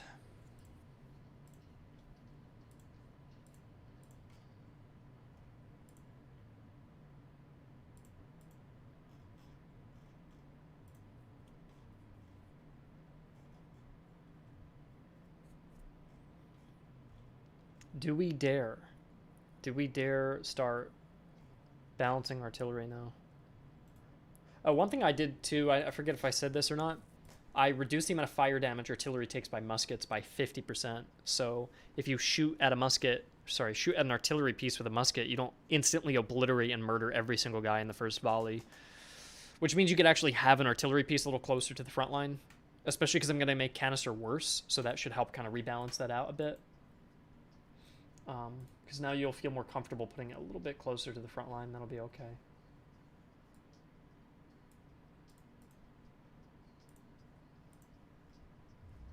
I just want to test it real quick. It may not be enough. It may still be extreme. Let's see if I fire at max range at this artillery, if I murder all of them instantly. No, I didn't kill very many, but the morale is so damn low. Do you think artillery morale has a problem? Yeah, this is actually completely fine, but the morale was crazy low. Surprised at how much morale damage they take from gunfire like that.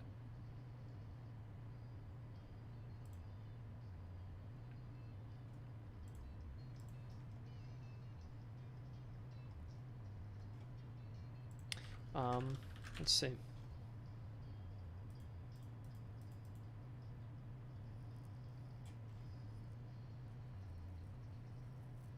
Yeah, that is super annoying. Later on, it feels like artillery is almost immune from routing from counter battery fire. Yeah. Yeah, I think later on when they get higher morale, they become very sturdy. For now, I'm just going to leave this as it is. I think it's nice that they don't get killed as much, and you could always bring an officer in or equip items to have made that better as well.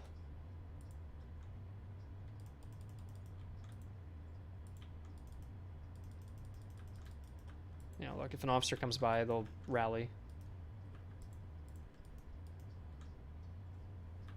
But yeah, the regular shot damage is not very much. So what I want to do is let's create some theory first. Will you guys help with this? I'm gonna start figuring out what I want to do with artillery, and I want to do a little theory to begin with, and figure out what our goals are. Like, what do we actually want artillery to do? But yeah, it's a really tough issue. It honestly is very difficult. We have the bronze 3-pounder. And what is it, 12-pounder as well? And then we have the... Let me open it up.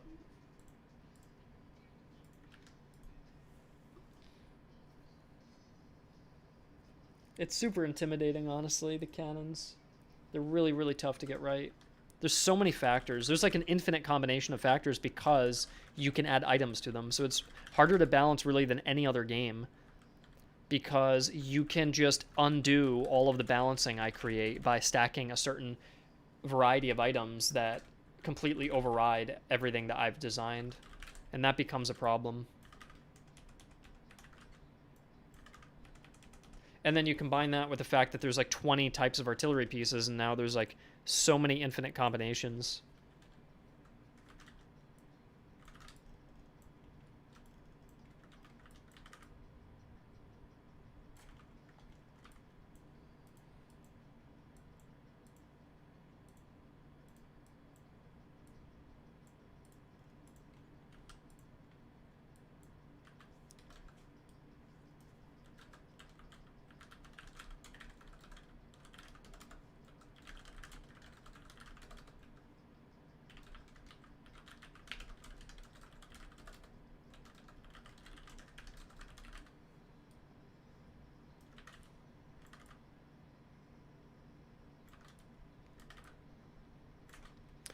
The first thing is, like, in terms of some notes, is there anything about artillery that we'd want to change in terms of, like, I've often debated about,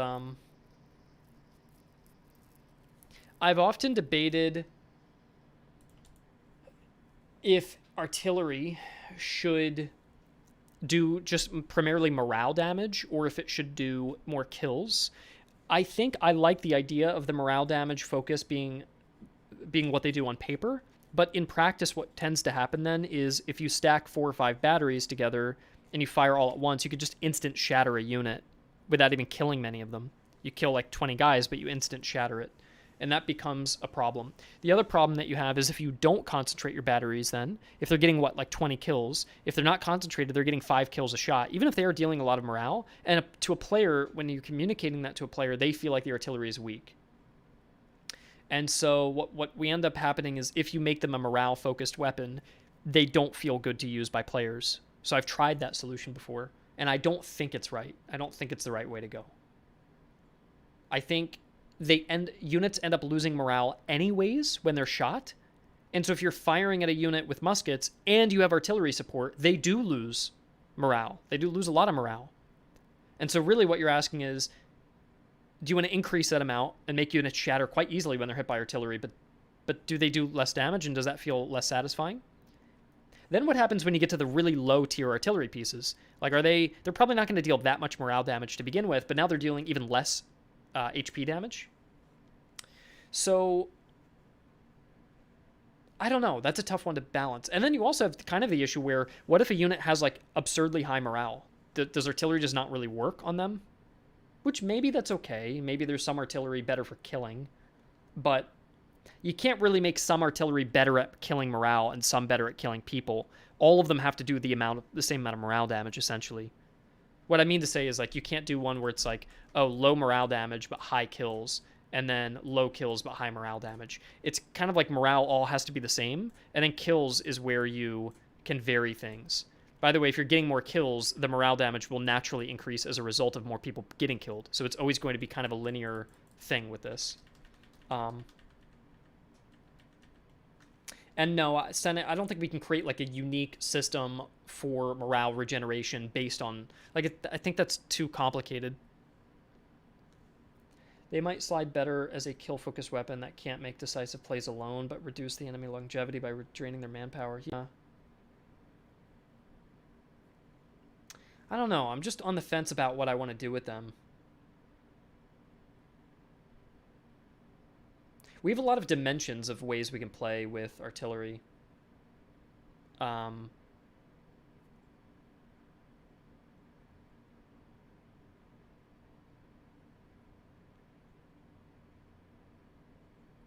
Yeah, the issue, Dwarf, is it always comes down to min-maxing. That's the issue. So if they're morale-focused and they don't get many kills, what you basically need to do is this. A player starts the game. They use a basic cannon at the very start of the game. It fires on an enemy, and because they are morale-focused, they fire and get 6 kills. A player is immediately disappointed by this. They hate this immediately, because you only got 6 kills, right? But look, no, you did a bunch of morale damage, but because this is a worn 3-pound iron gun, you're not dealing that much morale damage. Maybe the morale was like that much damage that you did. So to a player, they did 6 kills, and they got a little bit of morale damage off. But if you want to make that and go, no, look, make it like a lot of morale damage so the player really feels like, oh, wow, look, I just took out like a fifth of the morale. Okay, here's where you get the issue. What if we upgrade this gun now to a bronze 12-pounder? Now we fire, and if this does the same amount of morale damage, the player would be like, why the hell did I buy that upgrade? So you need to make it feel different, right? Okay, so in order to make it feel different, now you fire, and you've just cleared 3/4 of the enemy morale bar in one shot. Okay, well, now it gets worse. Now let's say I stack 3 of these 12-pounders together. Now I fire and insta-shatter anything I hit. That's a huge fucking problem. So I think what really matters is I think you just have to make them deal a nice amount of damage, and they can be used to just chip away at the enemy. I think that's... Like, people are using canister shot so much now because it just gets higher HP damage, even if the solid shot does deal higher morale damage. Which it technically does. The solid shot actually gives a higher morale bonus toward damage, but because canister is so lethal, it is worth using canister more. Unless we bump up that morale damage even higher and higher and higher, and then suddenly the highest tier cannons are just obliterating morale and shattering units on impact. So I think it is not the case that we can turn artillery into purely like a morale killer. I don't know if we can do that. I could explore it. I guess my risk with that is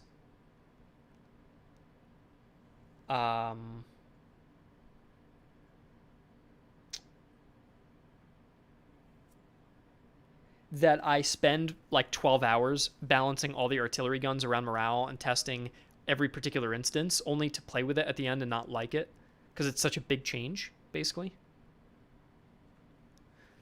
So I don't know if I want to go that direction.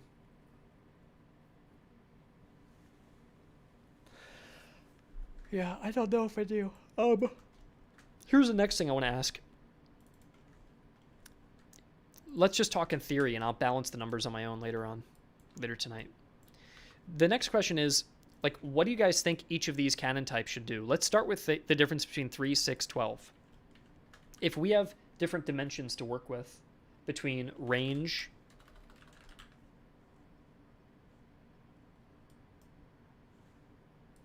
accuracy, so it's just chance to hit, reload, supply consumption, how much ammo they're going to consume in battle, explosion radius, or like blast radius, which is basically, you know, it could do low damage, but if it has a higher blast radius and 2 units got caught, you might do more damage with that than you would with a gun that has better damage but worse blast radius, because that radius would have been there, even if that's a really prime killing position. So that's what that does.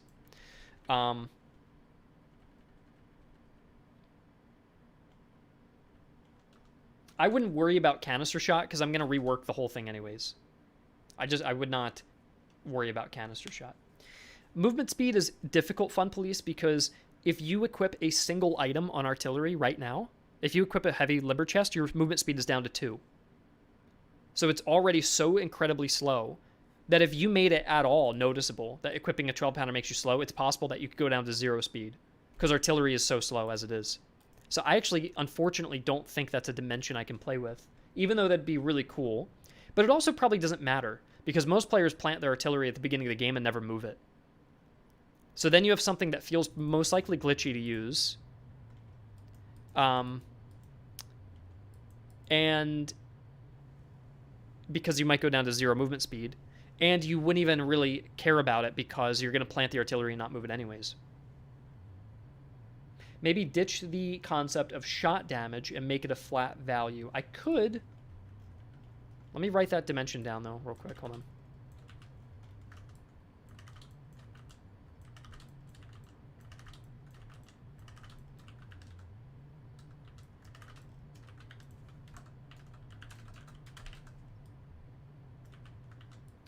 These, I would say, are more closely related to accuracy.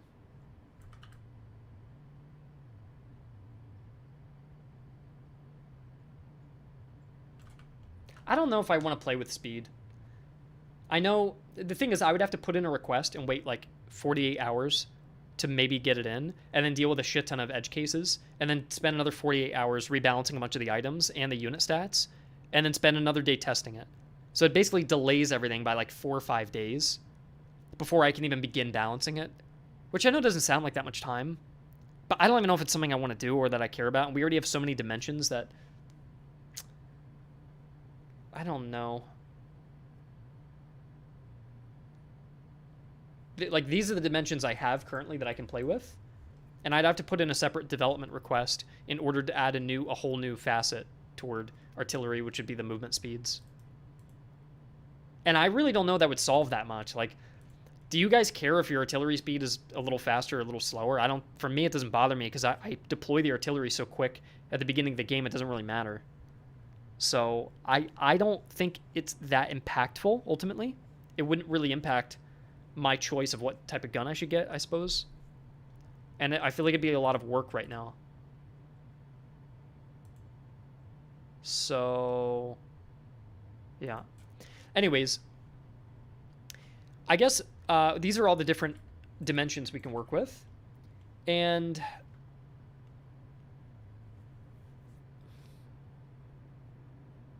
the thing is, if it's really worth it to you guys, then I'm just gonna leave and put in the request, and then 5 days later I'll stream again and we can look at it. But I don't even know if I want it, and it's gonna break all my units. I gotta fucking redo all my units then, because their speeds are gonna hit 0, which I know is something you guys want, but yeah, if their base movement speed's 10, then that means like the slowest gun. I don't know. I could ask Tom about it. I know everyone's been obsessing over it, so I'll just ask him about it if it's even possible to do.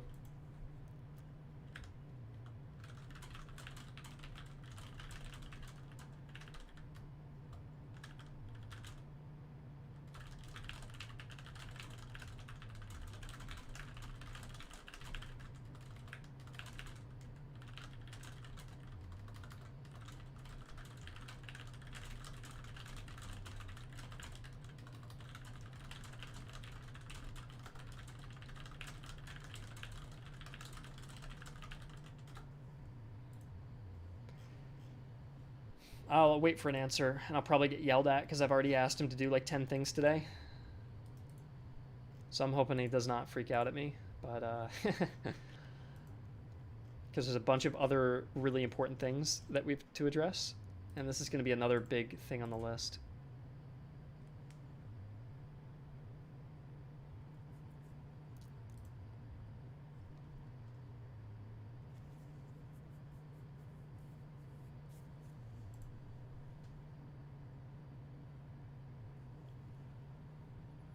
This is cool for a new loading screen.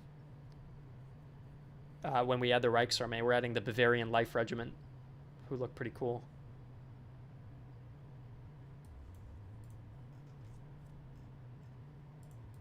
There's the officer as well. That's neat.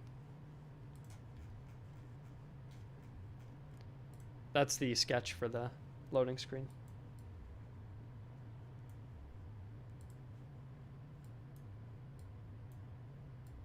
Flat damage sounds interesting. I'm not opposed to flat damage, but I suppose I would want to probably play with that dimension.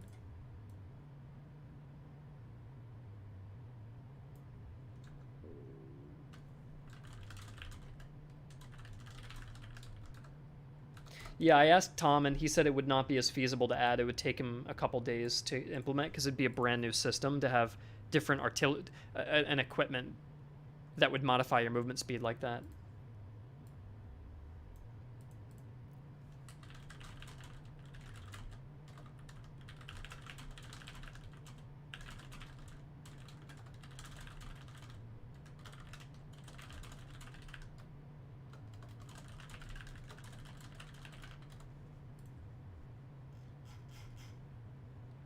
So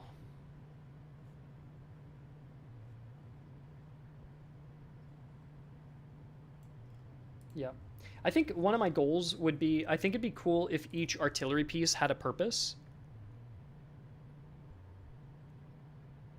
And so that 12 pounders aren't just always better than a 3-pounder. Like, I think this should probably have more range, less accuracy.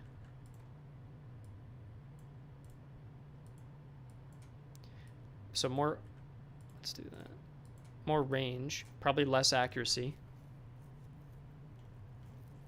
The shot damage would probably be higher on a 12-pounder.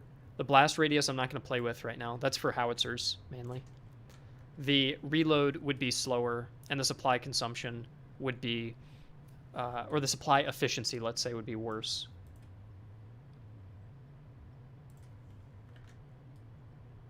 Yeah, it's not. I asked Tom, and it's not possible to add the speed thing in, unless I want to take him off of a lot of other work, and have him spend a lot of time on it. So it's just not possible.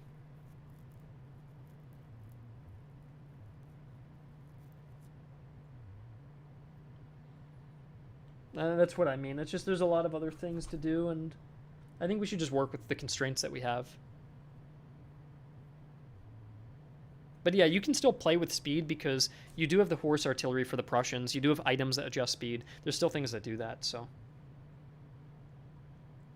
Bird, what you're suggesting is a mechanical change, and I don't think, like, I just shot down the speed idea because it's a mechanical change, and if you guys are requesting another mechanical change, then I'll go ask Tom again. Tom will say no, and then I'll go back, and then you'll ask another mechanical change, and I'll go ask Tom again, and we're just gonna be stuck in a loop.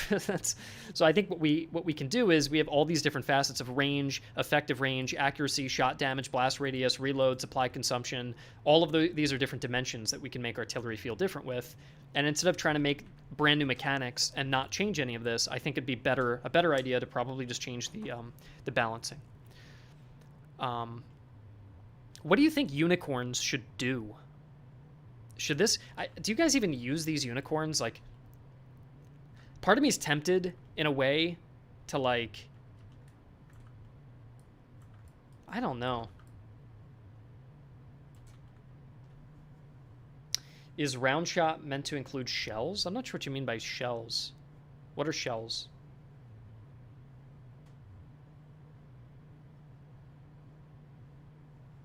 Never seen a unicorn. I've never used anything but the normal cannons. I use unicorns a bit. I've never once encountered a unicorn. There is no such thing as explosive shells. Explosive shells didn't exist. Quick lime did not exist. What do you call that? Shrapnel shot did not exist. None of those artillery rounds existed at all. This is all that was all Napoleonic. Carcass shot doesn't exist. None of it existed. There are some instances in a siege, when you have a siege gun, that certain experimental rounds were used, but in a battle context, the only rounds that were ever used were solid shot and canister shot. Even grape shot technically was not used in battle. It was just added as a variety thing that I threw in. There were actually like a couple instances of grape shot desperately being used when there was like logistics problems and they just had to use them. But howitzers fire regular, just solid shot ammunition in battle. That's what would happen in real life. A unicorn in real life is basically a hybrid gun. It's a hybrid between a howitzer and a field gun. Yeah, from bombards. Bombards are used in sieges, though. This is what I mean. When I say it doesn't exist, I don't mean it wasn't experimented with, and they've even used incendiary rounds in ancient battles. Okay, but that was in sieges. It's all sieges. But on a field battle, you use solid shot in this time period. In the Napoleonic Wars, you did have experimentation with different types of shot on a field battle. But in the 7 Years' War, there was no such thing. So, it is what it is, man. I do have a parameter, though, where I can adjust the blast radius of something. And so you can make howitzers have a little bit higher blast radius to kind of abstract it a little bit. But we can't do, like, big explosions, a big explosive shot. Yeah. Again, you guys are asking for... now we're arguing back and forth, and it's annoying. And you guys are asking for another mechanical change. I'll just repeat myself again that I'm not going to go to Thomas and say, all right, Tom, you're going to code in a new explosive shot system. We're going to have the artist now work on a new explosive shot. We're going to have the animator go in and animate new explosive rounds. We're going to go adjust the post-processing and the bloom to now fit with a new explosive round. And we're going to not do any of the artillery balancing because we need to go add explosive rounds, which weren't used and are completely unnecessary. But I have to pull you guys off of important work like AI, creating the new faction, creating the HRE units, because we've got to create explosive shots. Like, I'm not doing it. I ain't doing it. It's not going to be done. I'm going to mess with these stats that I have, and that's the end of that.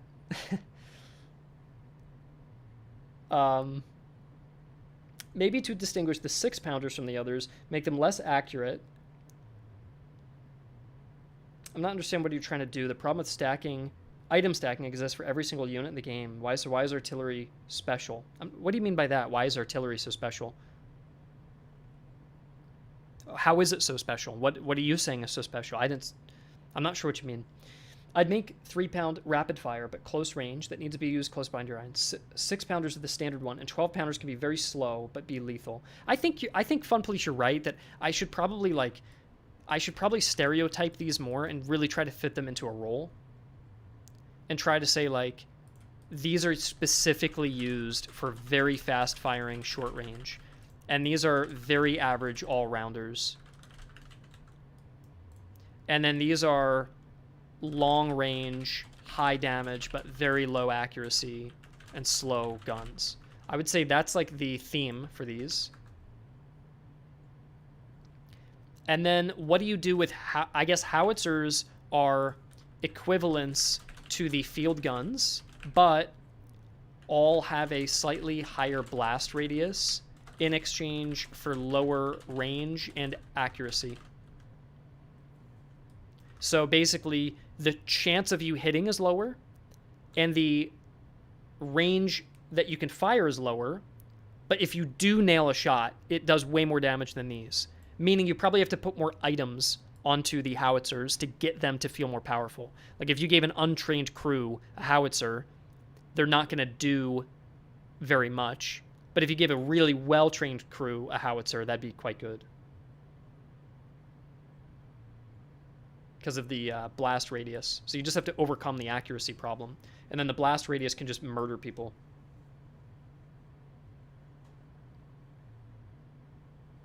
Why are you focusing on balancing artillery? I can make infantry busted with items as well as cavalry, thousands of kills, busted stats, but I constantly see balanced artillery. Because artillery is just so inconsistent.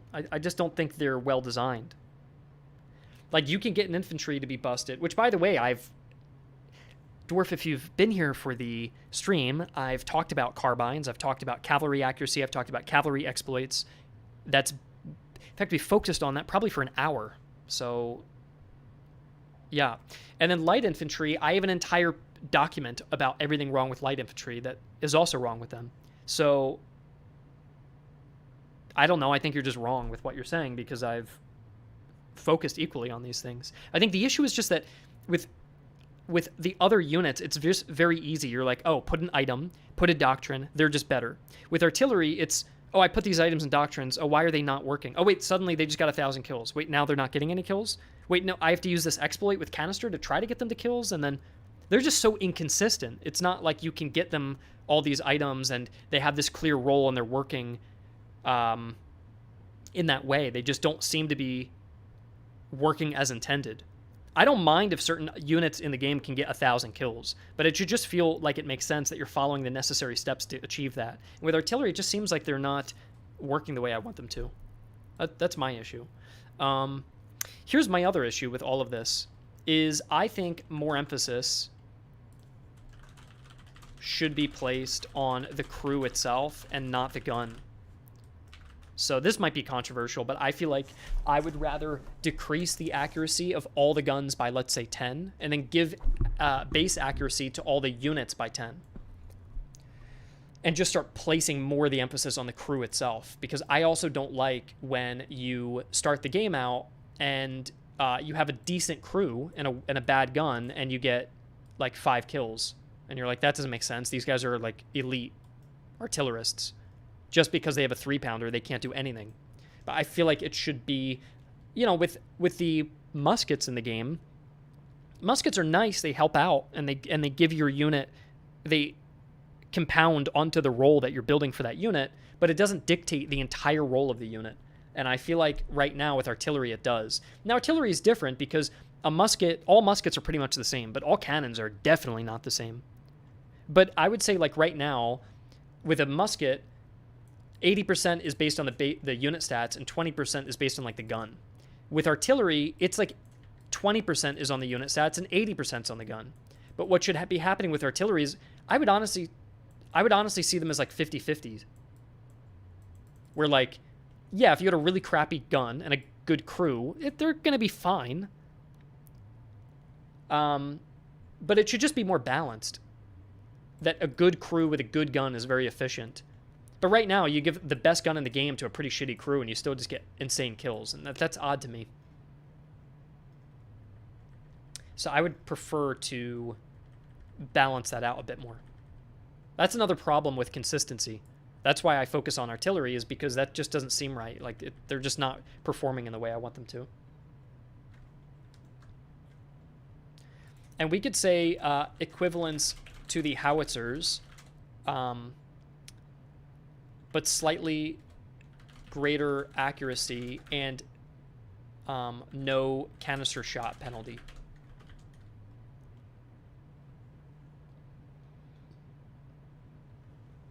I think maybe that is the way to go, or I could give them more range. I feel like range would be more noticeable, because if howitzers, you're like, oh damn, the range is really low. I wish I had a howitzer with better range that I can fire longer distance. Maybe that's what you could do with this. Then again, though, unicorns were also made for canister shot, and so giving them range doesn't really play into the role. The idea of a unicorn would be that they're good at short range and at mid range, and that the idea between a howitzer is that it's good at mid range but not at short or long.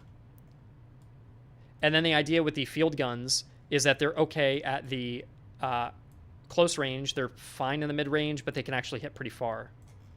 That's kind of the ideas between these guns here. For the crew, would that mean needing to add more variant to the crew? I don't really think so. I don't think you need like crew specialties. I'm just saying like the crew stats are so small they're dwarfed by the gun. So you take a crappy battalion crew and give them a Shuvalov and they're now performing like a lifeguard. But you couldn't take a Cantonist recruit and give them an excellent musket and now they're performing like a lifeguard. That doesn't make sense.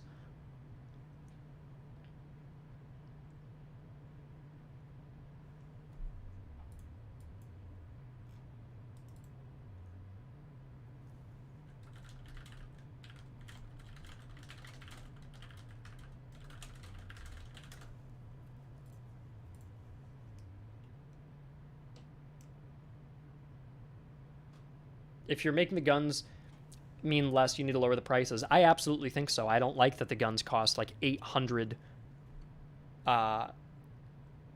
They cost like 800 to 1400 in cost. I don't like that. So I think the cost is wrong. I think their stats are wrong. I think the whole way that they're kind of designed is wrong. I'm just not happy with how they've come out.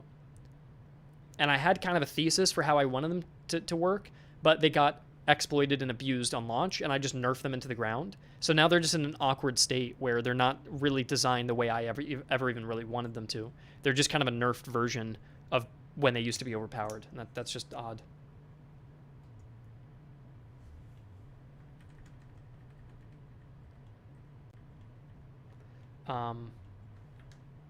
This I would say would be like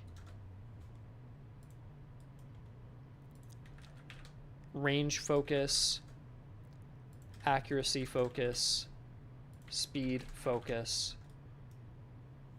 And I would say this would be like slow. I would say slow but heavy type of thing. That's always been my theme for that. I'd say with the bronze guns as well. I think that bronze guns, what do they currently get? They currently get the same cannonball damage, same canister damage. Let's say consumes slightly higher supply, which is just like maintaining the gun. You know, maintaining a higher tier gun just consumes more supply. It's sort of an abstraction that the repair costs, you know, the repair costs on a Ferrari compared to like a beat up old Toyota is like a lot different, right? So these are higher tier guns. They require just a little more maintenance.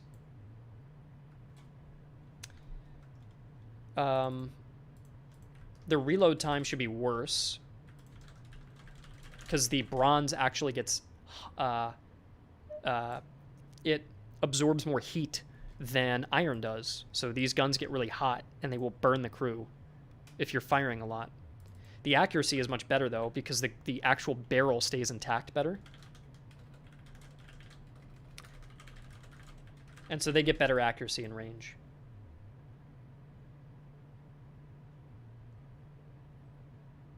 I know you guys are saying a lot about the items for artillery. Right now, I don't want to mess with that.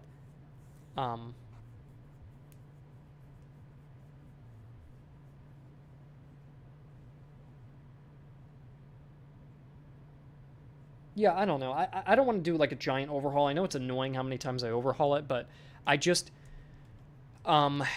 I just feel like they work kind of inconsistently, and too much emphasis is placed on the gun instead of the crew. And then the final thing is that just getting a bigger gun is always better. Like, there's no point in ever keeping a 3-pound gun. But I don't really think that that should be the case.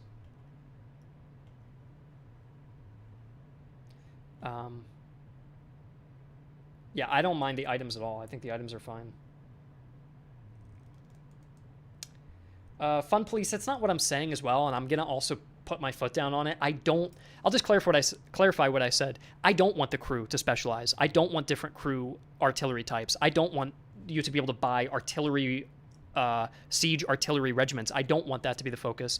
If a tank has a 76 millimeter gun or a 20 millimeter gun, that changes the entire role of the tank regardless of the crew.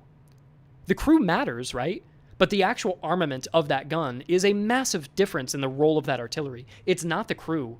Like, if you recruited artillery, siege artillery with a 3-pounder, that doesn't make any sense. The siege artillery would come from the type of gun they have equipped, not necessarily the crew. The argument I'm making is that the professionalism of the crew has such little impact on a gun, because if an artillery crew is giving 15 accuracy and a certain gun gives 50 accuracy, then you can give the best gun in the game to the worst crew in the game and they still perform well. That I don't like. I think you should have to have a better trained and a better crew in order to make full use of a higher tier gun. That's essentially what I'm getting at. Anyways, I sound rude and I sound annoyed. I just have a lot I'm thinking about at the moment, so I'm just trying to be blunt about it. I'm not actually mad at you. I don't mean to be rude, and I'm sorry if I am. I'm just trying to be, like, super clear with what I'm trying to do, and it's a difficult thing to achieve, and it's something I've bashed my head against like 3 or 4 times now with overhauling the artillery, and it's been kind of frustrating, that's all. So, yeah, I'm not trying to be rude or whatever. I know I'm sounding like I'm getting worked up about it. But it's just tough. It's a really tough thing to balance. And I know if I change it, everybody's going to be so pissed off at me. Everyone's going to be so pissed off that I've changed it again. So, yeah. The basic difference, Yan, between grape shot and canister is just that grape shot lets you fire a little further, but it does less damage. In canister, you have to fire way closer, but you get higher. So it's higher risk, high reward with canister, basically. That's at least the intention, but it doesn't necessarily work like that.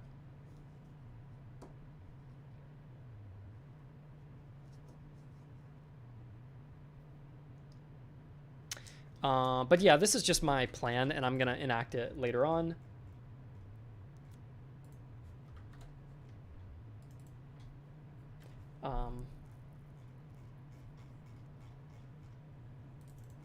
And what could I work on right now?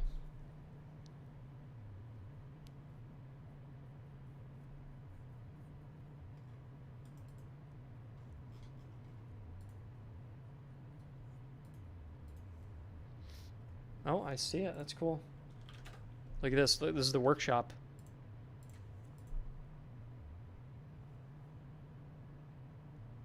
I think making the guns more stand out, range and fire rate wise, would be best. I agree.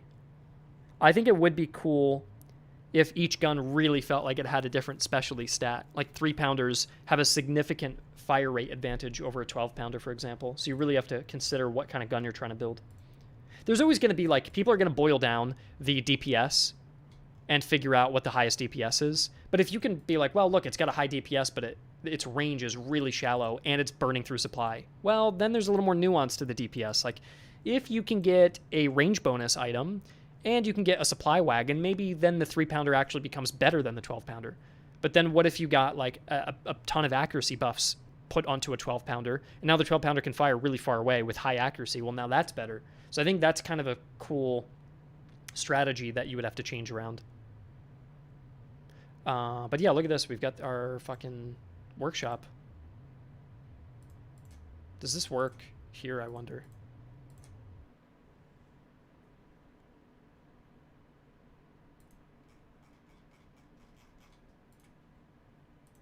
I'll close down Steam and check it out.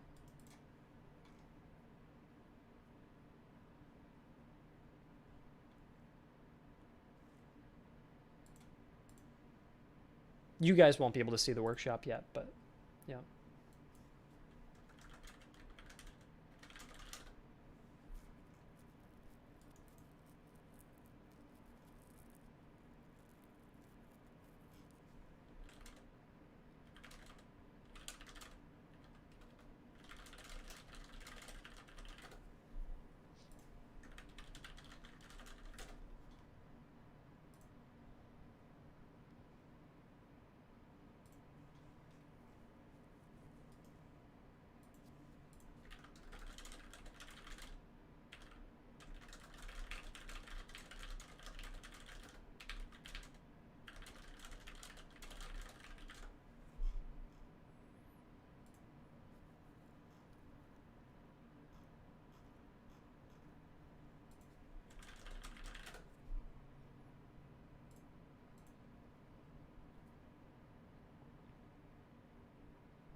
Can you share what battlefield role you envision for the artillery in the game? Because in the current system, they seem like the ultimate long-range glass cannons. Yeah, I don't like that at all. I just want them to be like a little artillery support, like a little fire support you can keep in the back. And you have different ones for different roles. There could be like one or two cannon types that feel like glass cannons that do a ton of damage, but the reload is so slow that they're quite vulnerable at that time. There could also be some that do a lot of damage, but they're very close range. And so you need to put them on the front line. But if they're on the front line, then they're in danger. So, yeah. But yeah, workshop isn't there yet, but it will be. I want to create the first mod I want to create.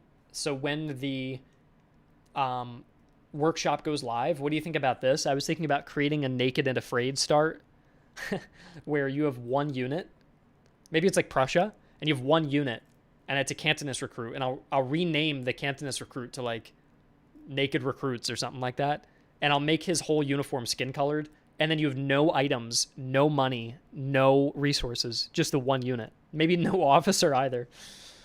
And then I don't know what the bonus would be, like the doctrine, the Naked and Afraid doctrine, but I thought that'd be a funny day one mod to launch the workshop with as like the ultimate challenge starting position. I think on the opposite of that, another workshop item I'd want to do is just called cheats, and then all compositions to start with 99999 resources, so you can just fuck around and like test things. It'd be like the test mode of the game. No bayonet and a doglock musket, yeah. Just starting completely bare bones and see if you can get that off the ground. That'd be cool.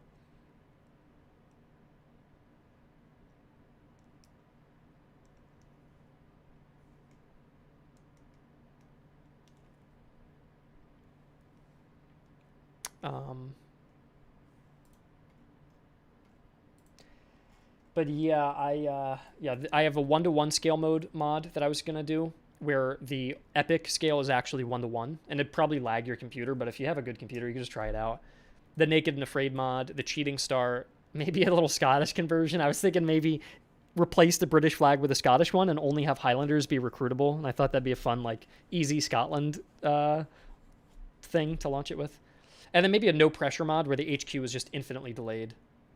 But I could just make these mods in like a day, and I thought that'd be fun to like launch the workshop with some of these. The Space Marine mod. Yeah, I'm sure people are going to create some crazy stuff.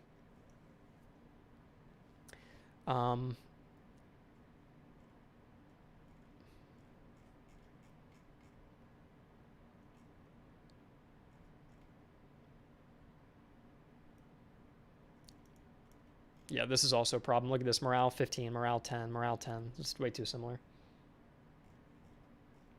I think I'm going to wrap up here because the remaining work I have is not going to be fun. It's going to be more spreadsheets. And I think I got to focus and shut up. Oh, that's interesting, Daniel. For the Naked and Afraid start, Melting Pot, all the recruits are available. That's interesting. So you're just like able to recruit anything. That'd be interesting.